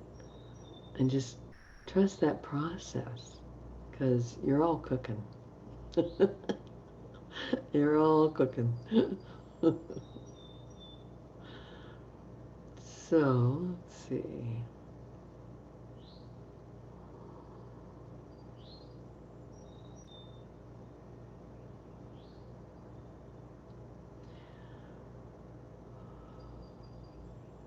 What else we want to say is, yes, take risk. You know, the Taurus energy right now is about comfort. And the Uranus energy is take risk. So you take risk, you bring yourself out of your comfort zone, but not so far that you can't feel the comfort of home. The comfort of, oh, that was great. Now I think I just want to curl up and hold myself. Mm. Do that too. Take risk, enjoy comfort. Take risk, enjoy comfort. Then what grows in you from the risk taking has a chance to get integrated. And sometimes integration requires doing nothing. So Evalena did a video some few weeks ago on a poem, Nothing Is. You might want to look on her site for that. Nothing is. You have to make room for nothing. You almost have to plan it. Because when you go to nothing, you're outside of the world of things, the world of doing. And there's room to be. And when all doing, thinking stops, evolution happens. It's in those moments where you're just integrating, just being, just that the biggest shifts can occur, because there's no attachment to anything. You're free in those moments. So create the freedom of doing absolutely nothing now and then. It will fuel the doing when you're ready to come back to it. So, seems there's an interest in practicing channeling today. So we're going to invite one of you to offer an inquiry, and then each of you tune in and really look up into your being. Give yourself permission to access the highest wisdom that wants to come through, and then have the courage to speak. Okay. Who would like to offer an inquiry?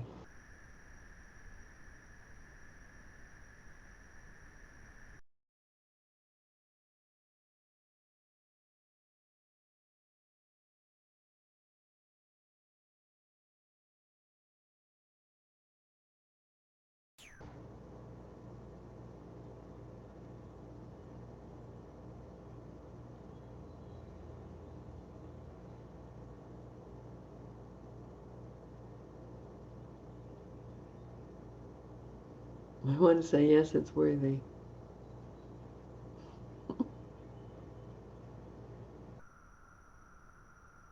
Katie?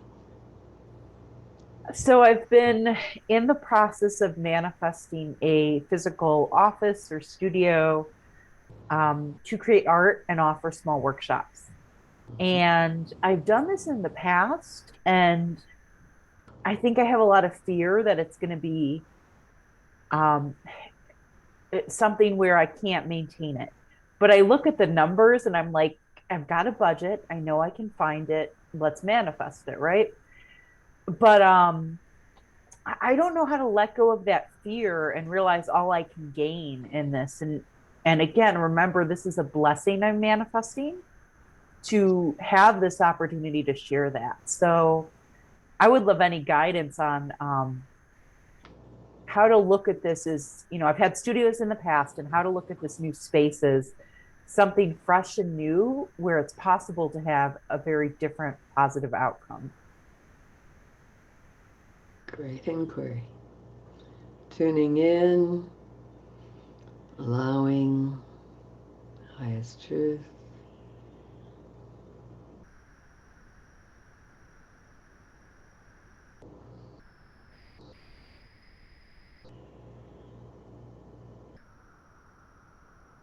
And who is guided to speak?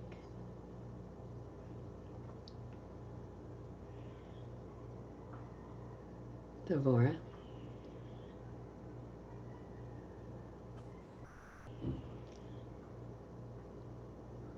Katie.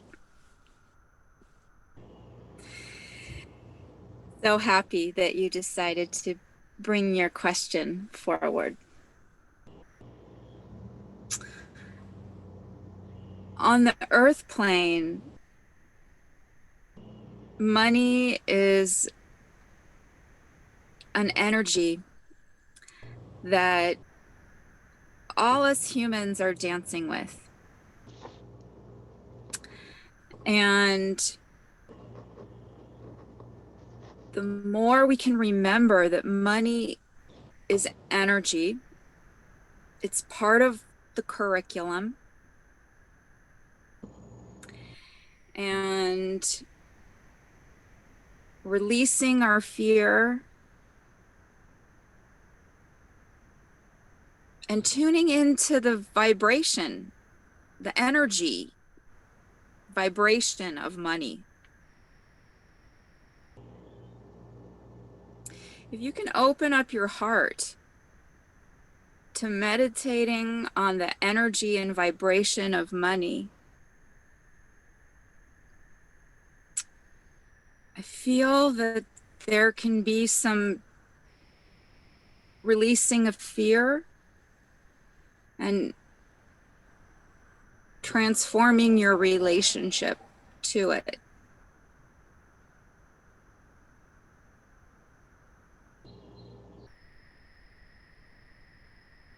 And so trying to let go of everything that we know about money and just being like, yeah, it's energy.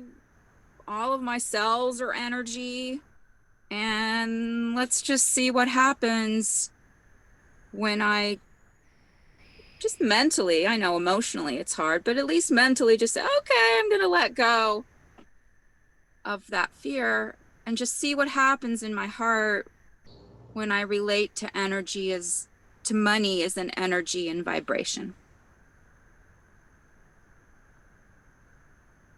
How does that land? That lands really well. And I actually had something this week where it was interesting because I kind of felt that vibration on a soul level. Um, I delivered an art commission to a client this week, and I was expecting them to say, send me an invoice, do this. And it was small commission. So they literally just handed me $100 bill. And I was like, ooh, this is what it feels like, that physical $100 bill. And so that's where I'm kind of like, okay, this is, yeah. So that really lands well. Thank you.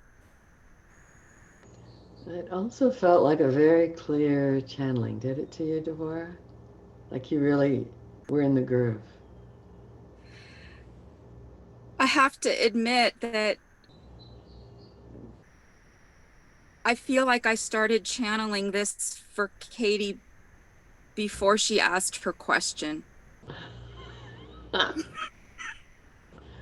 Spirit was talking to you. Yep. And I saw you going, Katie, go ahead, go ahead. I love it. Yeah.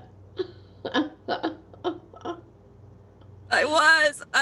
When you asked for someone, I was like, in my mind, I was like, Katie, Katie. They want to talk to you. Yep, yep. Beautiful. Thank you so much. And we want to comment on you were bringing it through and then you'd kind of look to hear and then bring it through. That often is what you need to do is let it be slow enough that you can stay right in the groove. Yummy. Who else would like to speak to this? Laura? Hi, Katie. First of all, I'm so glad you're here. And your vulnerability is really beautiful. And it allows for others to feel safe and be vulnerable as well. So it's really appreciating that. We are curious about the word manifesting. And I know that's a big word in this world. And there's an element of the word manifesting that feels like work. And it's not that there isn't work involved, but we wonder if there's more ease. There's the possibility of more ease in this process for you. We are going to suggest an exercise of Evalena's, which is a stellar outcome exercise, where you imagine your office workspace and you imagine the most stellar workspace that you can possibly conjure up. Just let yourself dream big. Imagine the workshops that you'll hold there and all of the people that will benefit from your beautiful talents and your gifts. And allow that dream to be so big. And it's not about everything having to be easy, but sometimes the efforting that we put forth takes a lot of energy, and it's almost like there's a vein that we can tap into of potentiality. And on a side note, there's a great book called It's Not Your Money by Tosha Silver. And Lara's reading it right now, and it's a game changer. It's a life changer. And it's about giving up everything to the divine, however you refer to the divine.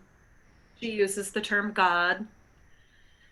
And the magic that can flow from knowing that we're not always in the driver's seat. And it doesn't have to be that much effort all the time. So the two things are the stellar outcome exercise, which allows you to really tap into your gifts and the bigness and the broadness of what you're wanting to offer in this space. And then the It's Not Your Money book by Tosha Silver. Those are the gems that popped in today. How does that land with you, Katie? The audio cut out for a moment. What was the last thing you said? Just how does that land for you in terms of what we've just shared? Yeah, that's really spot on. I feel like part of me has said maybe I go a little bigger in this space and use it to sell my work and lease little almost booth type sections, a small section to a handful to maybe a dozen-ish artists. And I kind of love that collaborative vision, but I think that's in the stellar outcome. It's something I need to take in because I've thought like, let's go always the path of least resistance, the smallest risk. But I need to process that and see, have I been playing too small with it all? Thank you. Can you chat the name of the book? Yeah, okay, thank you so much. Thanks. Good. Could you all hear the difference in Lara's voice when she was sharing at the beginning and it dropped into the channeling, went to we? That's what so often happens. There's a deeper resonance, and it really showed up in your voice, Lara, as you dropped into that. Beautiful. Loving how it's evolving for you. Anyone else? Kai? I just wanted to affirm you saying that this space is a blessing and to affirm how earlier when you were doing kind of that stellar outcome for your life exercise that Evalena invited us to do, how you were really with the soul qualities of how things felt, and just that, this is just from Kai speaking personally, that was a reminder of the importance of like being in that soul language. So I just invite you, as you do that stellar outcome exercise, in addition to visualizing the details and just to really steep in your own knowing, like your own, like the sense of community building, and that it's a blessing and a sense of thriving. And with each of these, just really feel into the soul quality of that, as you were doing earlier. So inviting anything you want to say in response. That lands really well because I've also started to say, what if I create the space that's also that, you know, I'm looking at it as also, I want this to be a blessing to the community, to the greater Asheville area and those who visit and pass through, and other artists. So when I start to see it that way, I think that helps me see this is almost kind of, in a sense, a blessing for the greater consciousness, this community. There's a lot more layers to it when I start to look at it that way. And it's actually strangely less scary. Good. How'd that feel, Kai? In some ways I'm still not feeling like I'm channeling, but I'm just giving myself permission. I just felt like I wanted to add it, and that's okay too. Like, Yeah. That's also that coming from wisdom. It didn't feel like ego. It felt like somewhere in your being that wanted to get spoken. Great. Okay. Anyone else?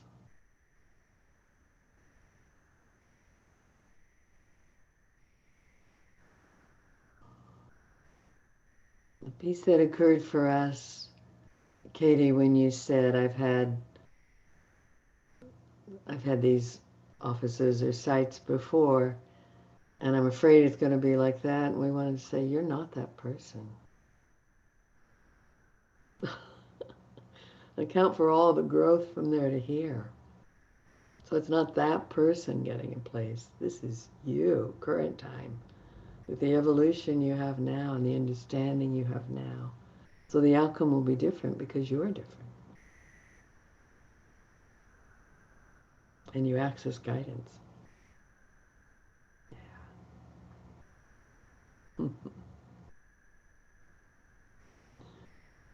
Okay, let's clear the space.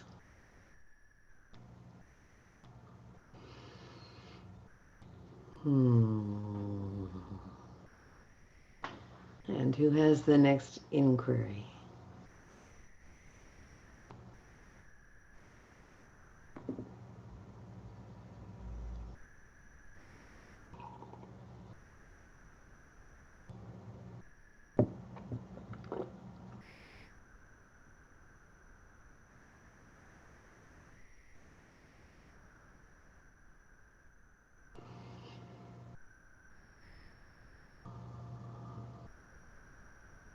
Or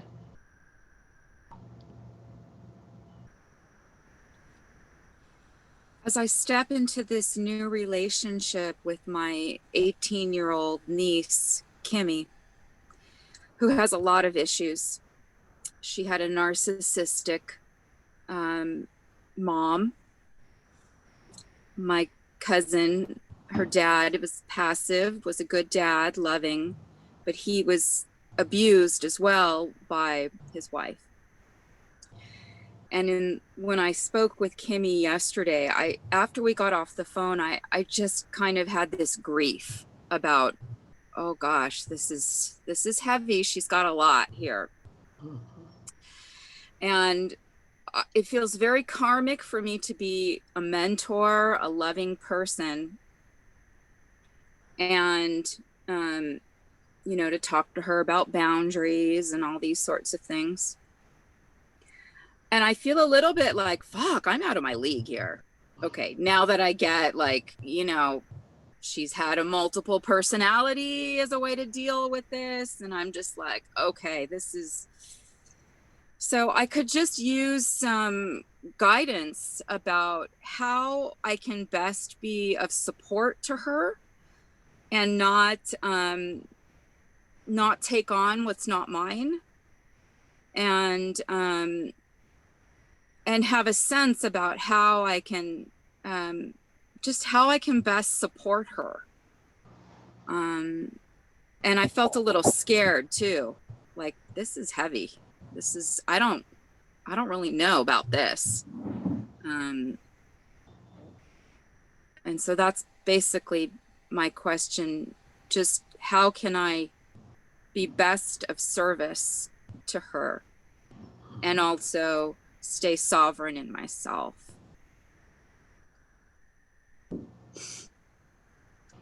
tuning in, opening your own channel to highest wisdom.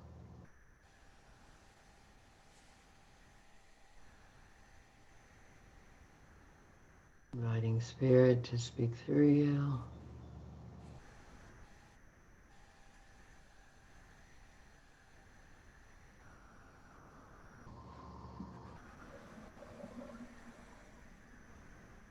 When you're ready, signal to begin.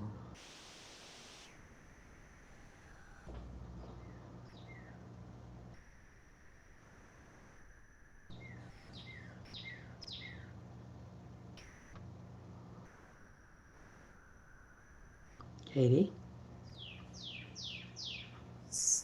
We feel she is not looking for a teaching. She is looking for you to hold space for her. And she doesn't know how to share this or communicate this, but she is so grateful for the safety and the space you offer her. She has not had that before in this way. And she wants you to understand that that's what she's been seeking. And so a lot of this language around boundaries and limits and preservation of self, we feel this is very much on the earth plane. We feel she is now able to tap into her self-actualized needs and a very deep level of understanding, and it's taking her time.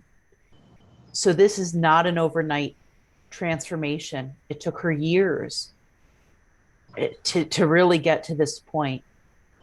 We encourage you to be kind to yourself in this and know that the space you are providing for her, the safety, the love, that is what she's seeking here more than ever.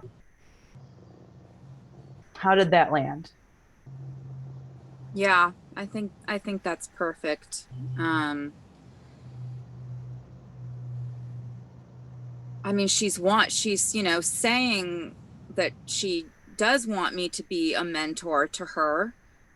And I think it's also true that the main thing that I can do is just be a loving, listening presence with her. And I can give her some guidance, but I can also just, you know, love her.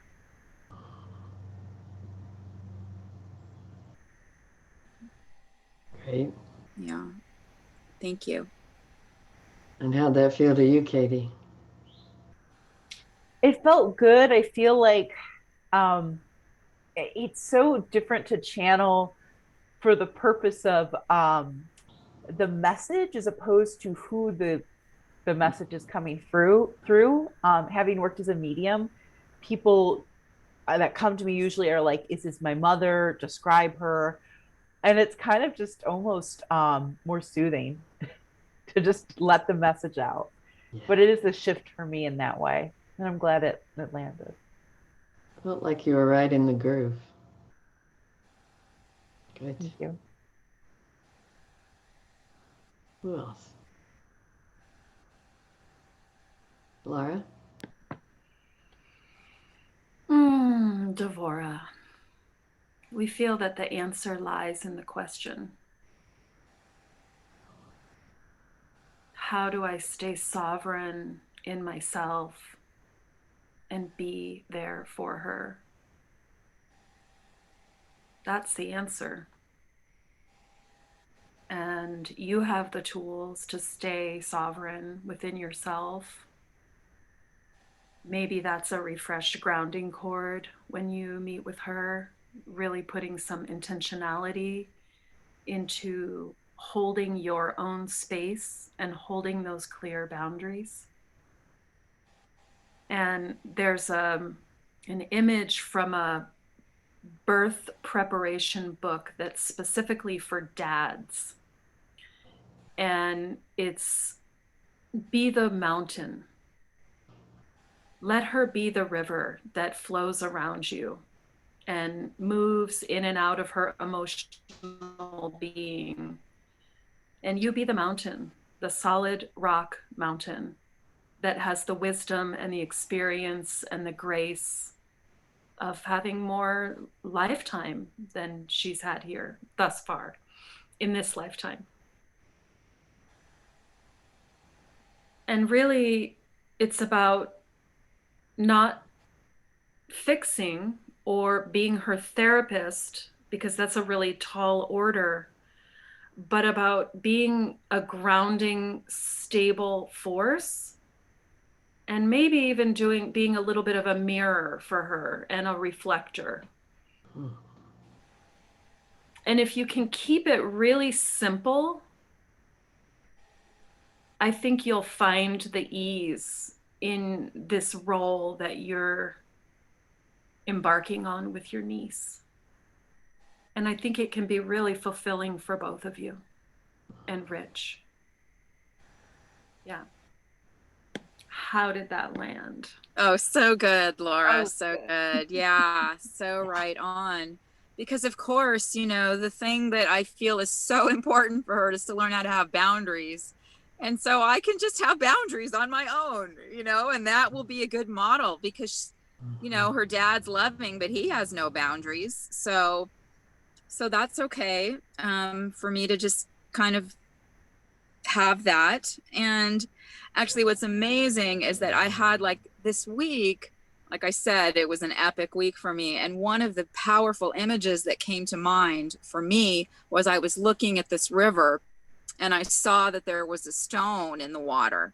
And I thought, wow, the river doesn't say, because I was dealing with my wanting to quit things that are too hard and when I have obstacles. The river doesn't say like, well, fuck this rock, I'm going to go back upstream. The river just goes around the rock, you know, it just finds a way. And so just even your image of me as the mountain and her as the flowing river is kind of perfect for this kind of big thing that came to me for my own healing. And also to keep it simple is good. Because actually I was just realizing, you know, I gave her, I love giving resources. So I gave her all these resources and of course she didn't do anything with them, you know, so just keep it simple. And, you know, it took her 18 years of having a really fucked up mom to deal with. And it's going to take a while to get out of it. And I just to be a constant presence. Consistent. Yeah. Yeah. I sometimes find that if I give my clients too many things to do, they don't do any of them. And sometimes less is more. Yeah. One thing that Yeah. she may or may not do. And I really understand that like deep need to help someone. It's just primal. And for me, it comes from my wounding. Like I have to fix everybody and everything. And she's got her path. She's in her own labyrinth. And she's the one who knows the way through her labyrinth. So holding that piece allows you to sit in your seat and allows her to sit in her seat.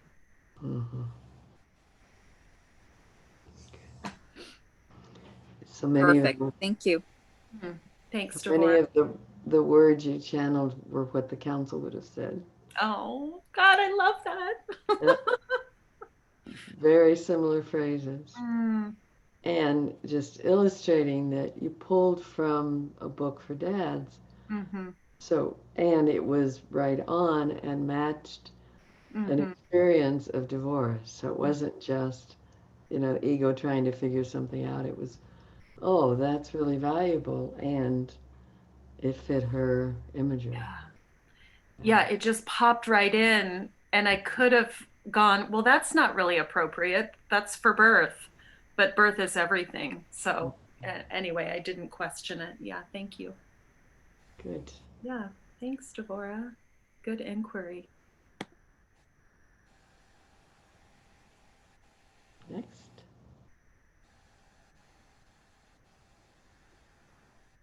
Okay.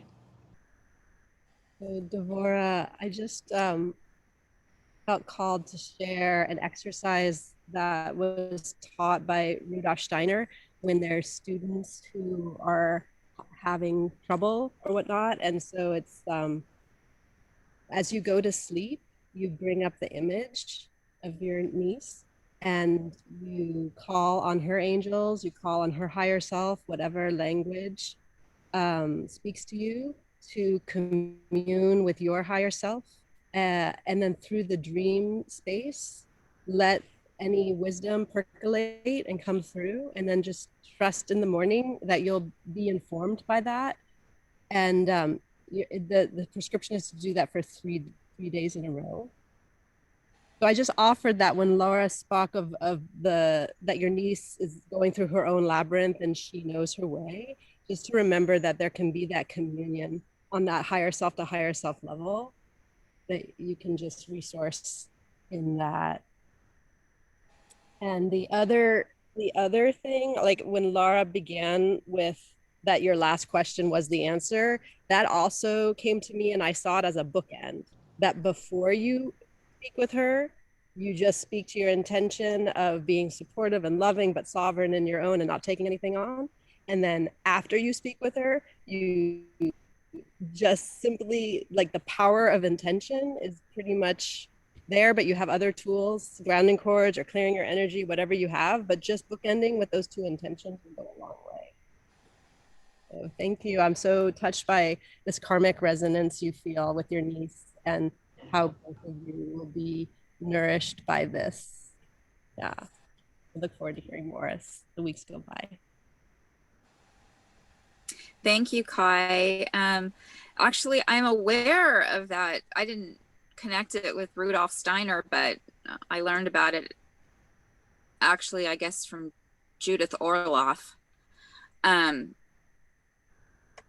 That for three nights, for me, it's just like sometimes if I had an inquiry before I go to bed, to ask that question, but I hadn't thought about doing that with Kimmy. And kind of calling on a dream. So that's good. I don't know if I need it now because I feel like I've just gotten so much from everybody's channeling, but that's, it's a good thing for me it's a good reminder. So thank you. And I really like the idea of just grounding myself and setting an intention before I speak with her. And I think that's a really good idea, just as kind of an energetic reminder to my whole nervous system about what's happening here. And then afterwards, to just cut cords if that's what I need to do, so that I can remain sovereign in myself. So thank you. We encourage pulling cords out with the roots intact, giving them to the light or burning them rather than cutting them, because you don't really want that end in you. So you pull it out, you get it to the light, or you burn it. You get your energy back, she gets her energy back. It's good for both people. Yeah. Beautiful. So Kimberly, would you like to see? I'm curious what's happening for you, because I don't want this to just lead in. I'm loving listening, but I'm actually getting no channels, so I'll just stay here silent for the time being. Okay, good. I wanted to check in. Sometimes people can retreat into what's wrong or something, and if you're just enjoying it, being present, great, good. So let's clear the space.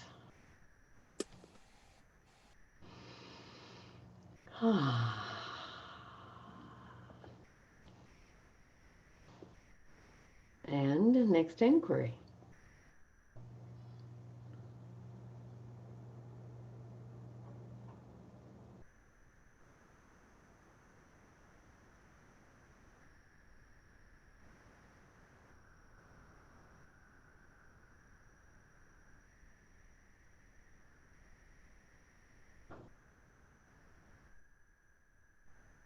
Laura.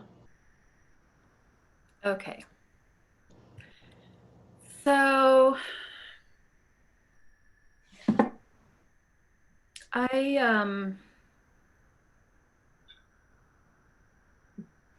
how do I pose my question, my inquiry?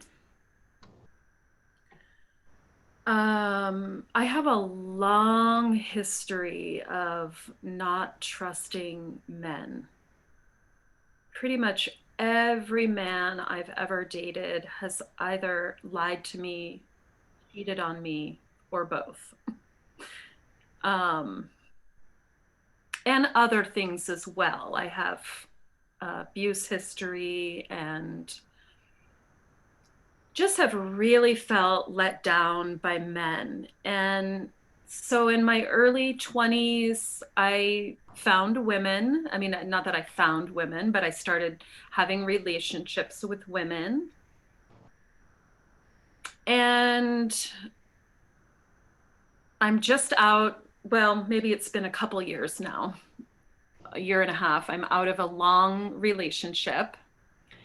And I really am interested in men and dating men and having a relationship with a man. And there's a part of me that is just fucking terrified, like afraid of regressing back to who I was when I was dating men and didn't have the voice and the power to say no and set boundaries. And so my curiosity is around suggestions, thoughts, advice on. And a part of me is like, girl, you already know all this, but you know, I don't already know everything. How can I move forward and heal some of this rift that I have with men and really trust my own feminine to be my guiding light? And I'm so afraid of being manipulated or lied to, you know? And so anyway, that's sort of the crux of the inquiry, is like really desiring a strong, healthy relationship with a man and being simultaneously terrified that I'm just going to get screwed over again, you know? And that's the old part of me asking that question. So anyway, there it is. And I'm open to any of you and the council and all of the nuggets of nectar that want to come out. Great. Tuning in, opening to your highest wisdom. Maybe your highest wisdom, maybe channeling, allowing it to come through.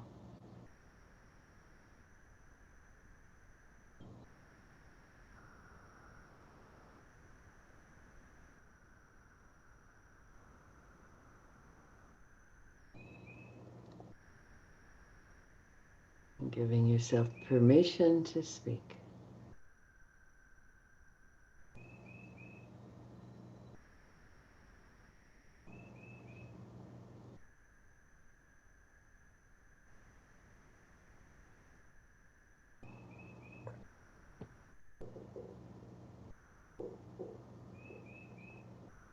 Devora.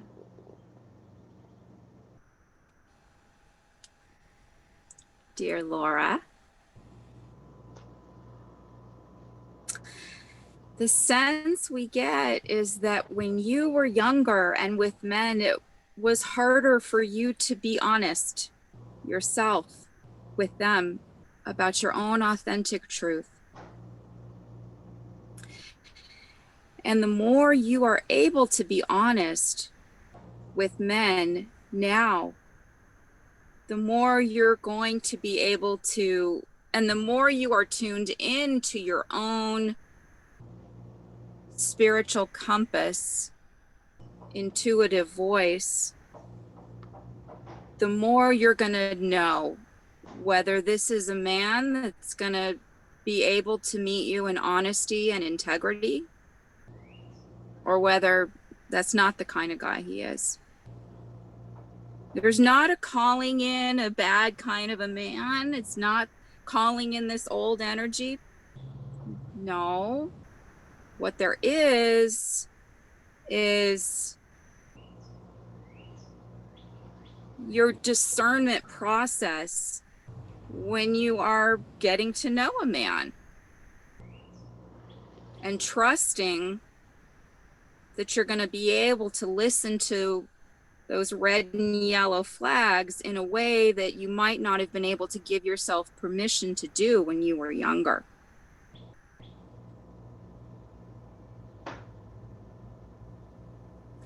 I think that there's some truth that, and I speak as somebody who was with men and then was with women for many years and then wanted to go back to men, that it's almost like there's a younger part, like not entirely the same, like whatever age you are right now, there's this part that's a little bit younger when it comes to relating to men, like the age a little bit when you stopped dating men. But who you are now informs that younger self. And so there's an embracing of who you were and loving yourself who you were and trusting yourself to be able to go slowly enough to keep tuning in and keep listening in. There's no rush in a relationship. And I can feel that there's a lot of joy waiting for you there.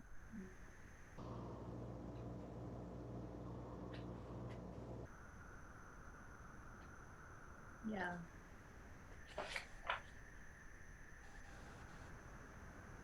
That's all pretty spot on.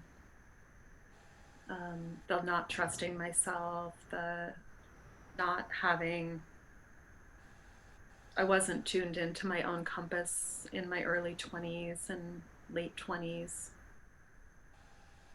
And the word discernment just keeps showing up everywhere I look. Like, it's like the word of the, I don't know, year. So, yeah, all of that makes perfect sense and really is spot on. Thank you.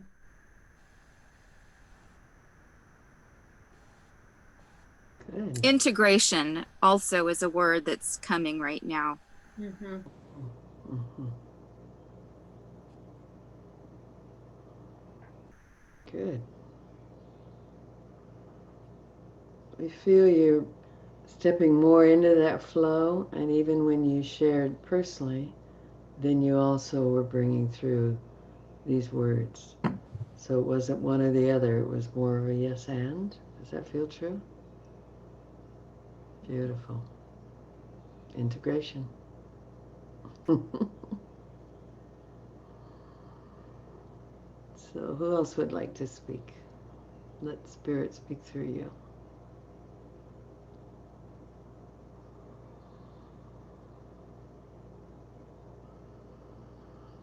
Kai? What divorce shared felt so inclusive, I guess. But the two things that I wanted to add were the prescription that you offered, Katie, before is like sit with the feeling of your own ultimate, was it outcome, the stellar outcome of how good that will feel. And then I'll just share very personally, and this may or may not resonate, but it was actually with the channeling with Evalena that really shifted for me when I had to claim that there was part of me that had to claim my worthiness. Mm-hmm.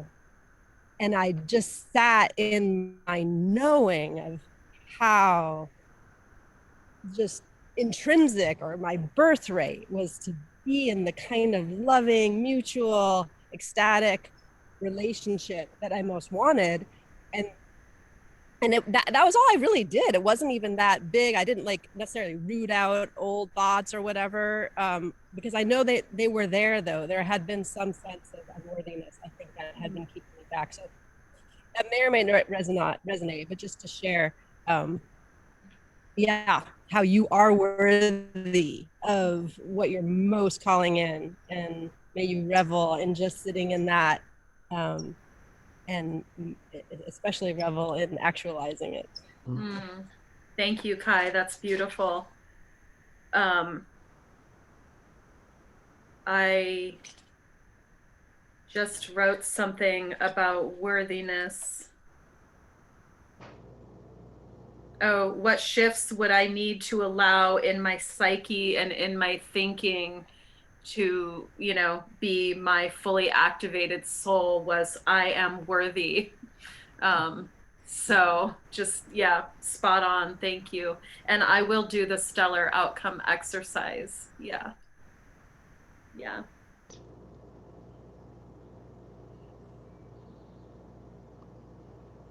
Beautiful. Next.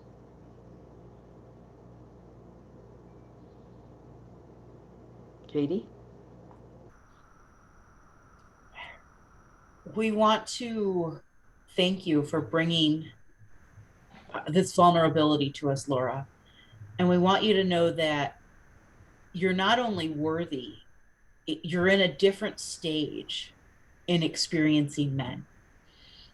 And we want to call to you that you can set the intention to only accept the best men who can mesh and align in your life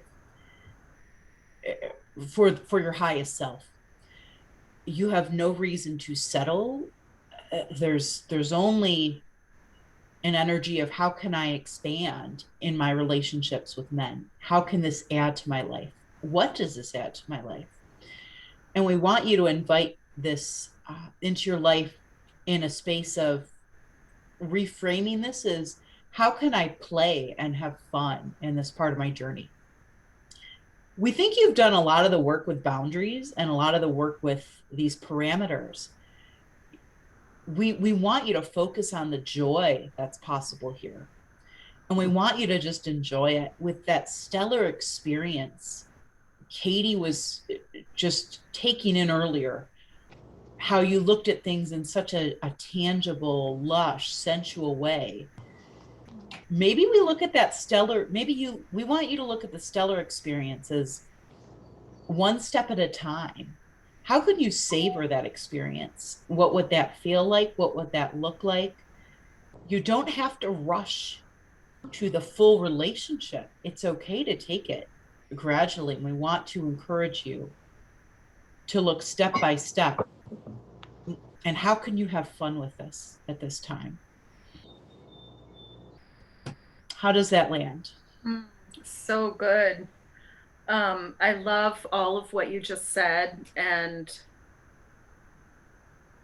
I really love the have fun with it and experience the joy in it, because I think there's so much trepidation and like anxiety around what's it going to be like? Do I even know how to be around a man anymore? Did I forget how to ride that bicycle, so to speak? Like I'm pretty sure you just climb back on. And that it's a human, they're humans, they're not like men. I mean, sometimes they are, but we're all humans, and we attract and love and get to have connection with other humans, and so I just love the joy part, and so I'm really going to play with that, and maybe even play with my own sensuality a little bit more, and like allow that to kind of be the driving force, is like my own yin, my own femininity, my own sensuality. Yeah, thank you. That's great. It really brings in a lot of different flavors. So thank you. You're welcome. Yeah. One other thing kind of coming to mind with my own life, and this wasn't coming through as much as after my divorce, I said, I'm only going to accept eager and enthusiastic, nothing less. Mm-hmm.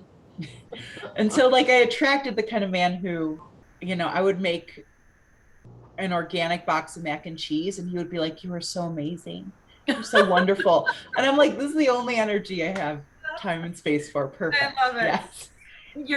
You're so good. So wonderful. You made this box of gluten-free mac and cheese. You're amazing.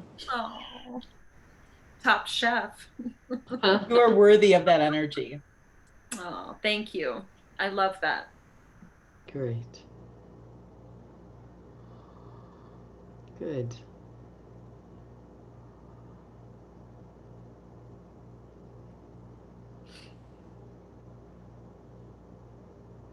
Room for you, Kimberly, if you'd like. What's the highest wisdom you can share? I'm listening to the answers because they're applying to me as opposed to wisdom to share.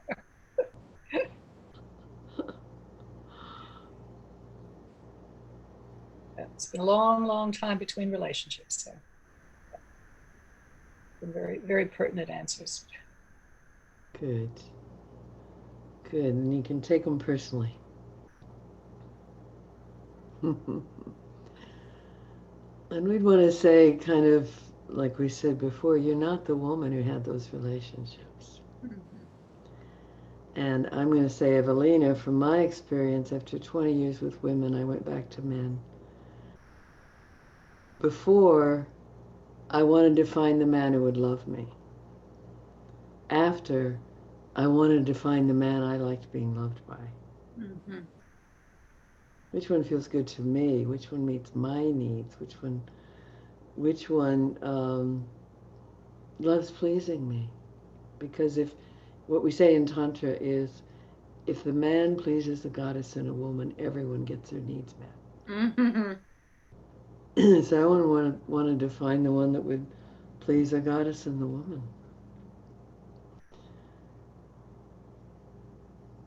And you go really slowly, especially opening your physical body. We could talk about that at some point. Yeah. All right. So are we complete with this inquiry? Let's clear the space.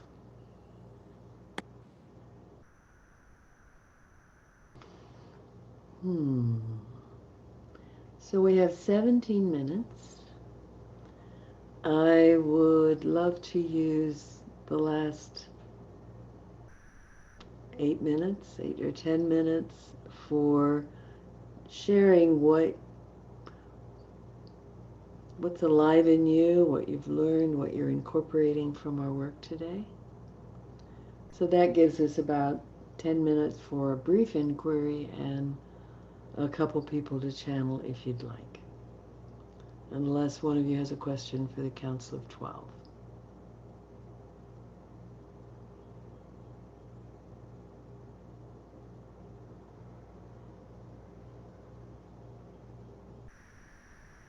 So what wants to get asked?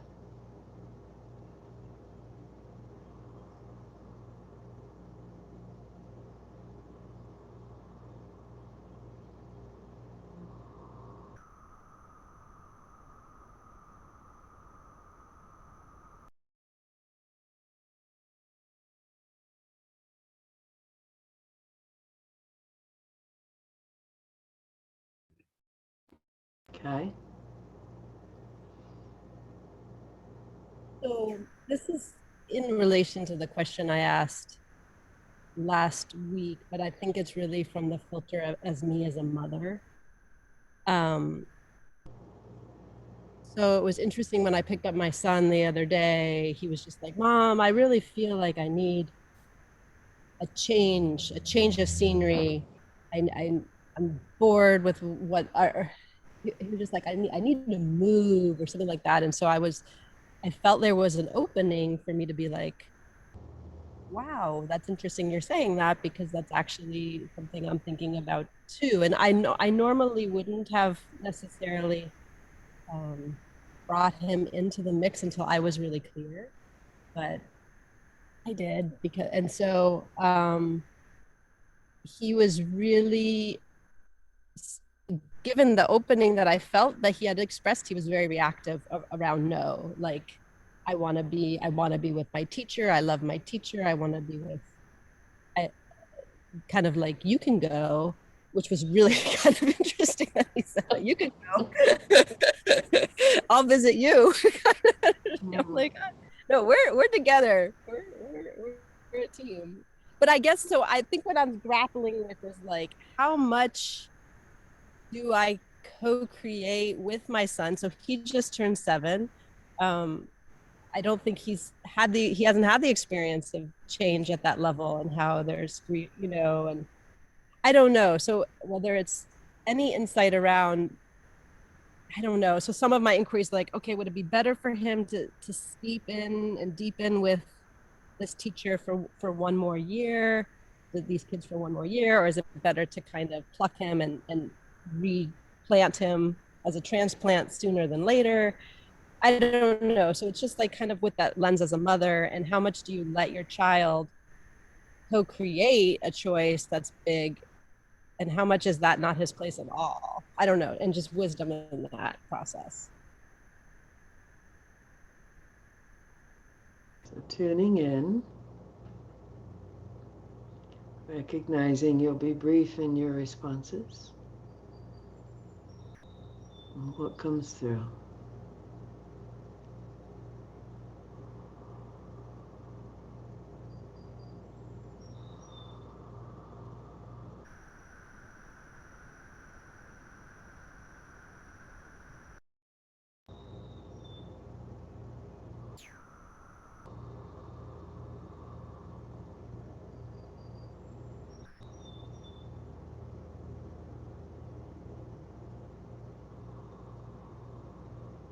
Laura?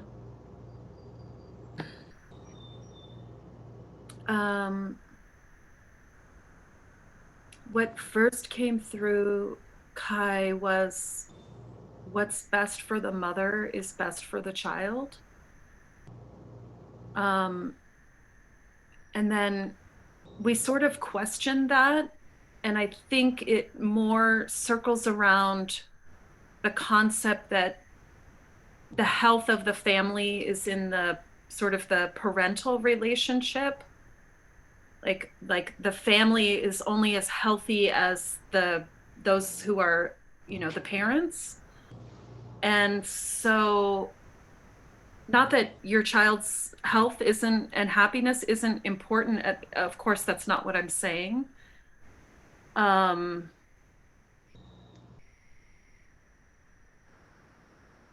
Almost it's like if you go against the current, then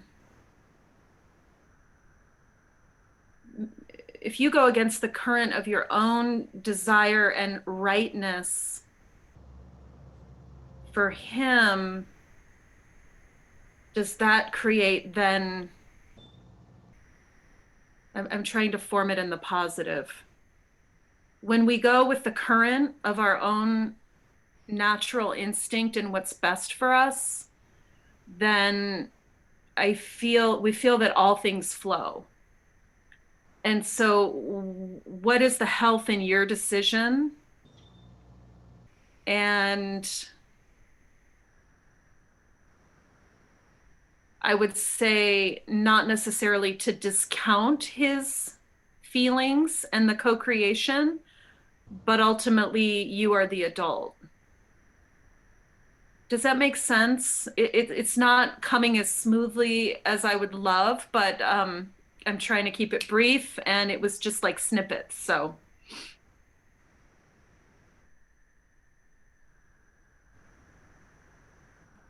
Oh yeah. No, that totally makes sense. And saying a yes on the inevitability of me moving, it's just a matter of like the timing of it. Do I kind of give him another year and kind of transition slowly, or do I do it kind of? So I didn't clarify that, but I appreciate what you said. Yeah, thanks.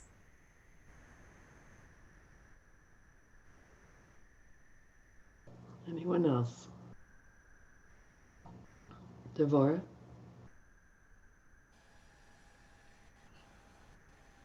Kai, what I heard is that the primary bond in life, before it being between a man and a woman, or a woman and anyone else, is a woman and her child.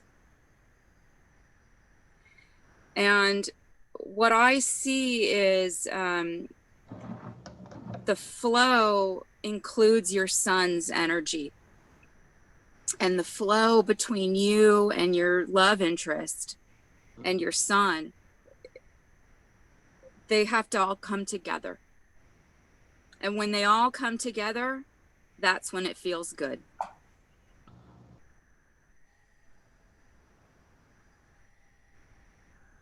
Thank you, Devorah.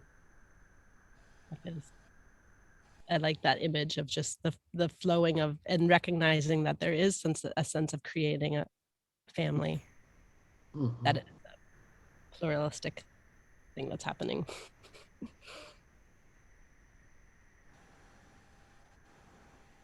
And before I can imagine like a moving in together with your love interest, like a building of the relationship between your son and this man feels important. Mm-hmm. Mm-hmm.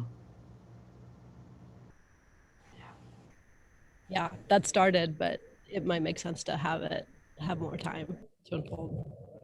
It's all about the school year. And so it's like, what do I do for, where is he in school in September? That's really the inquiry. But I appreciate the recognition of that importance of that bond to create, have time to create. So the council would have added that last piece you spoke, Devorah. And you have some time to see how that's evolving, that relationship between your beloved and your son.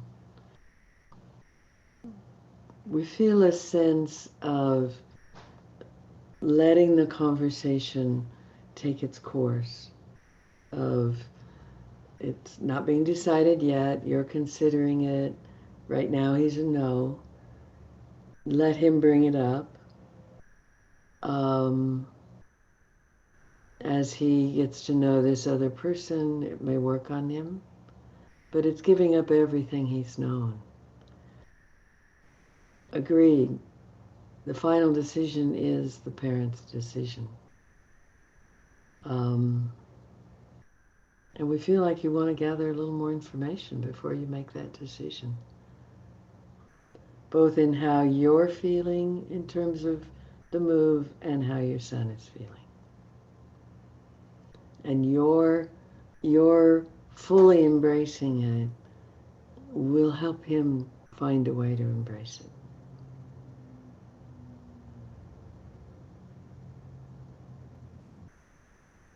Thank you. And if you have to enroll him in school early, you might enroll him in both and then see which one gets to have him. So you're not running to a deadline of I got to decide. You enroll him in both. Yeah. We feel you'll know.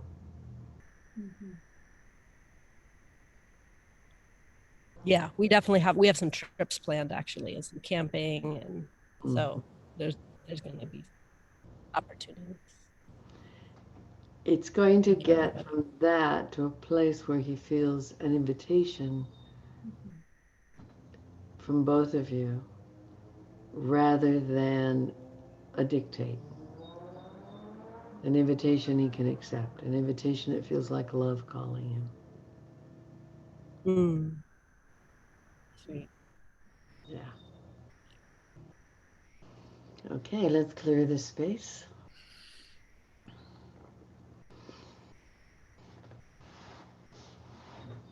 Can we do maybe 3 or 4 sentences about what you're learning about yourself here and in this work? What do you know more than you knew?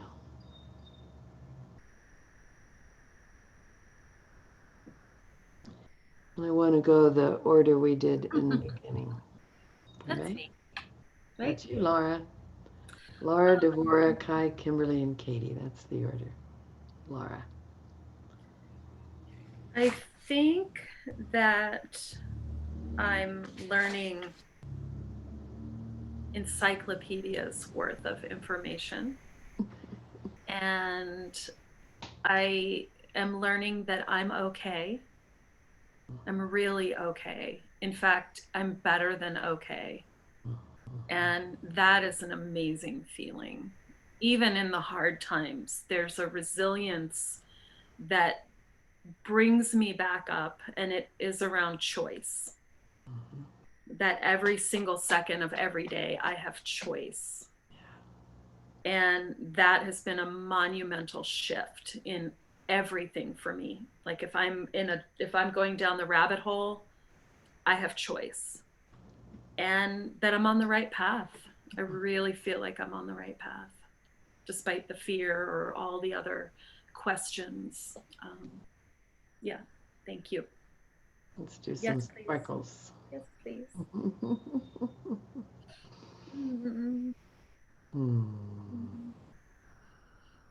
Deborah. Thank you. I feel so different in this group than in the first one.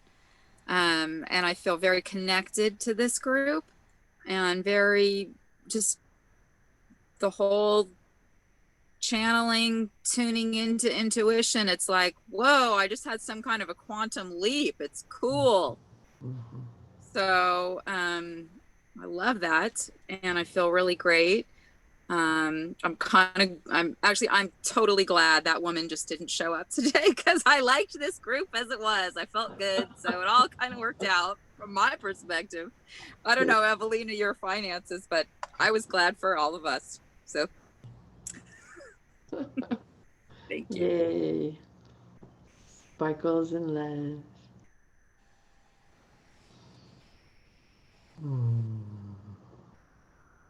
Kai.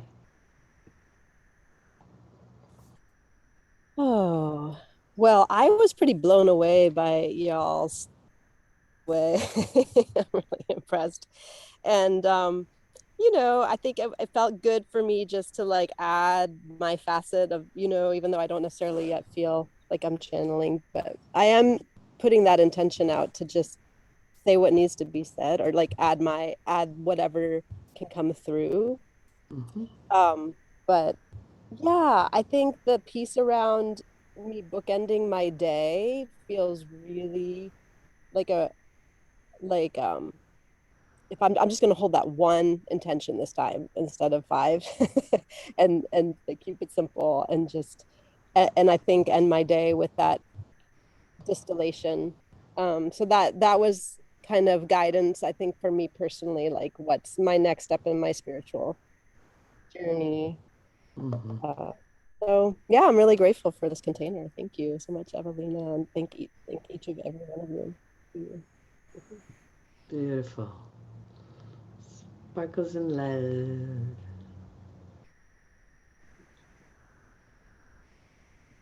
Kimberly. So for me, like the last week, it is very much about my wonderful long list of things to reflect on in the coming week. This is my takeaway from today's session. Great. Good. Thank you for your presence and finding your way to walk the path. And I think, as you can hear from Devorah, the first time someone's here, you kind of have to just see where you are in the flow. It grows over time. Sparkles? Yes?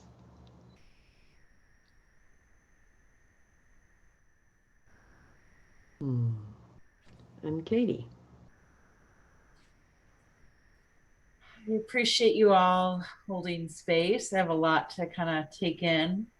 I felt like I was just a total mess coming here, and I was like, maybe I should just let myself out. And I appreciate the openness very deeply. Thank you. And I'm going to give myself permission to still kind of feel messy and maybe just see like I'm a hot mess. Like there's some beauty in letting myself feel this and release it.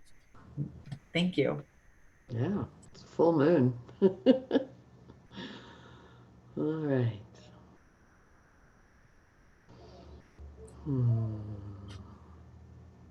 Thank you.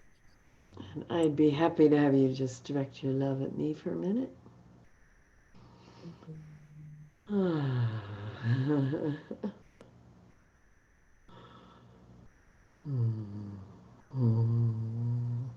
Thank you. I really love what we do here. I really do. So since it's time, let's just do a brief breathing and om on the heart. Om. And then looking up in the third eye, it helps open you to your being. Full breath. Oh, Laura's reminding me. Release each other's energy. Take your own back. Thank you. It makes such a difference. Yeah. Releasing everyone else, bringing your energy in. Feel your bubble around you again.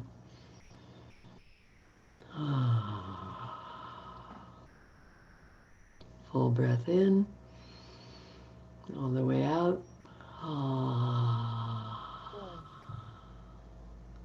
All the way in.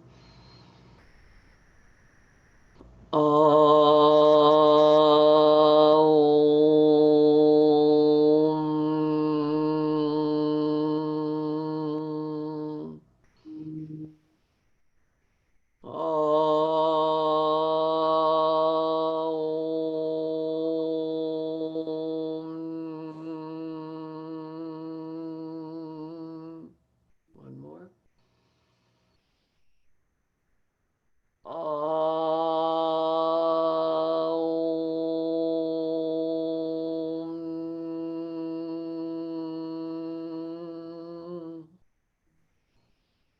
Feeling the light of your soul, thanking and blessing the Council of 12 and all the radiant beings and guides who come to our work. Thank you. Continue to guide and direct us, please. We ask for your support in moving right into our highest destinies with miracles of grace and ease. And may the realms of light bless this earth with so much love and peace. All beings feel the touch of the one being within. Turn to the light and open to love. And may the earth be bathed with extraordinary love. Blessed be. Thank you. So if you want to unmute and say goodbye, feel free. Thanks, everyone. Thank you, Evalena. You're Just very a welcome. beautiful group. Yeah. Everyone has a fabulous week. Thank you. Thank you. Next week. Thank you. Blessings of love to everyone. Yay.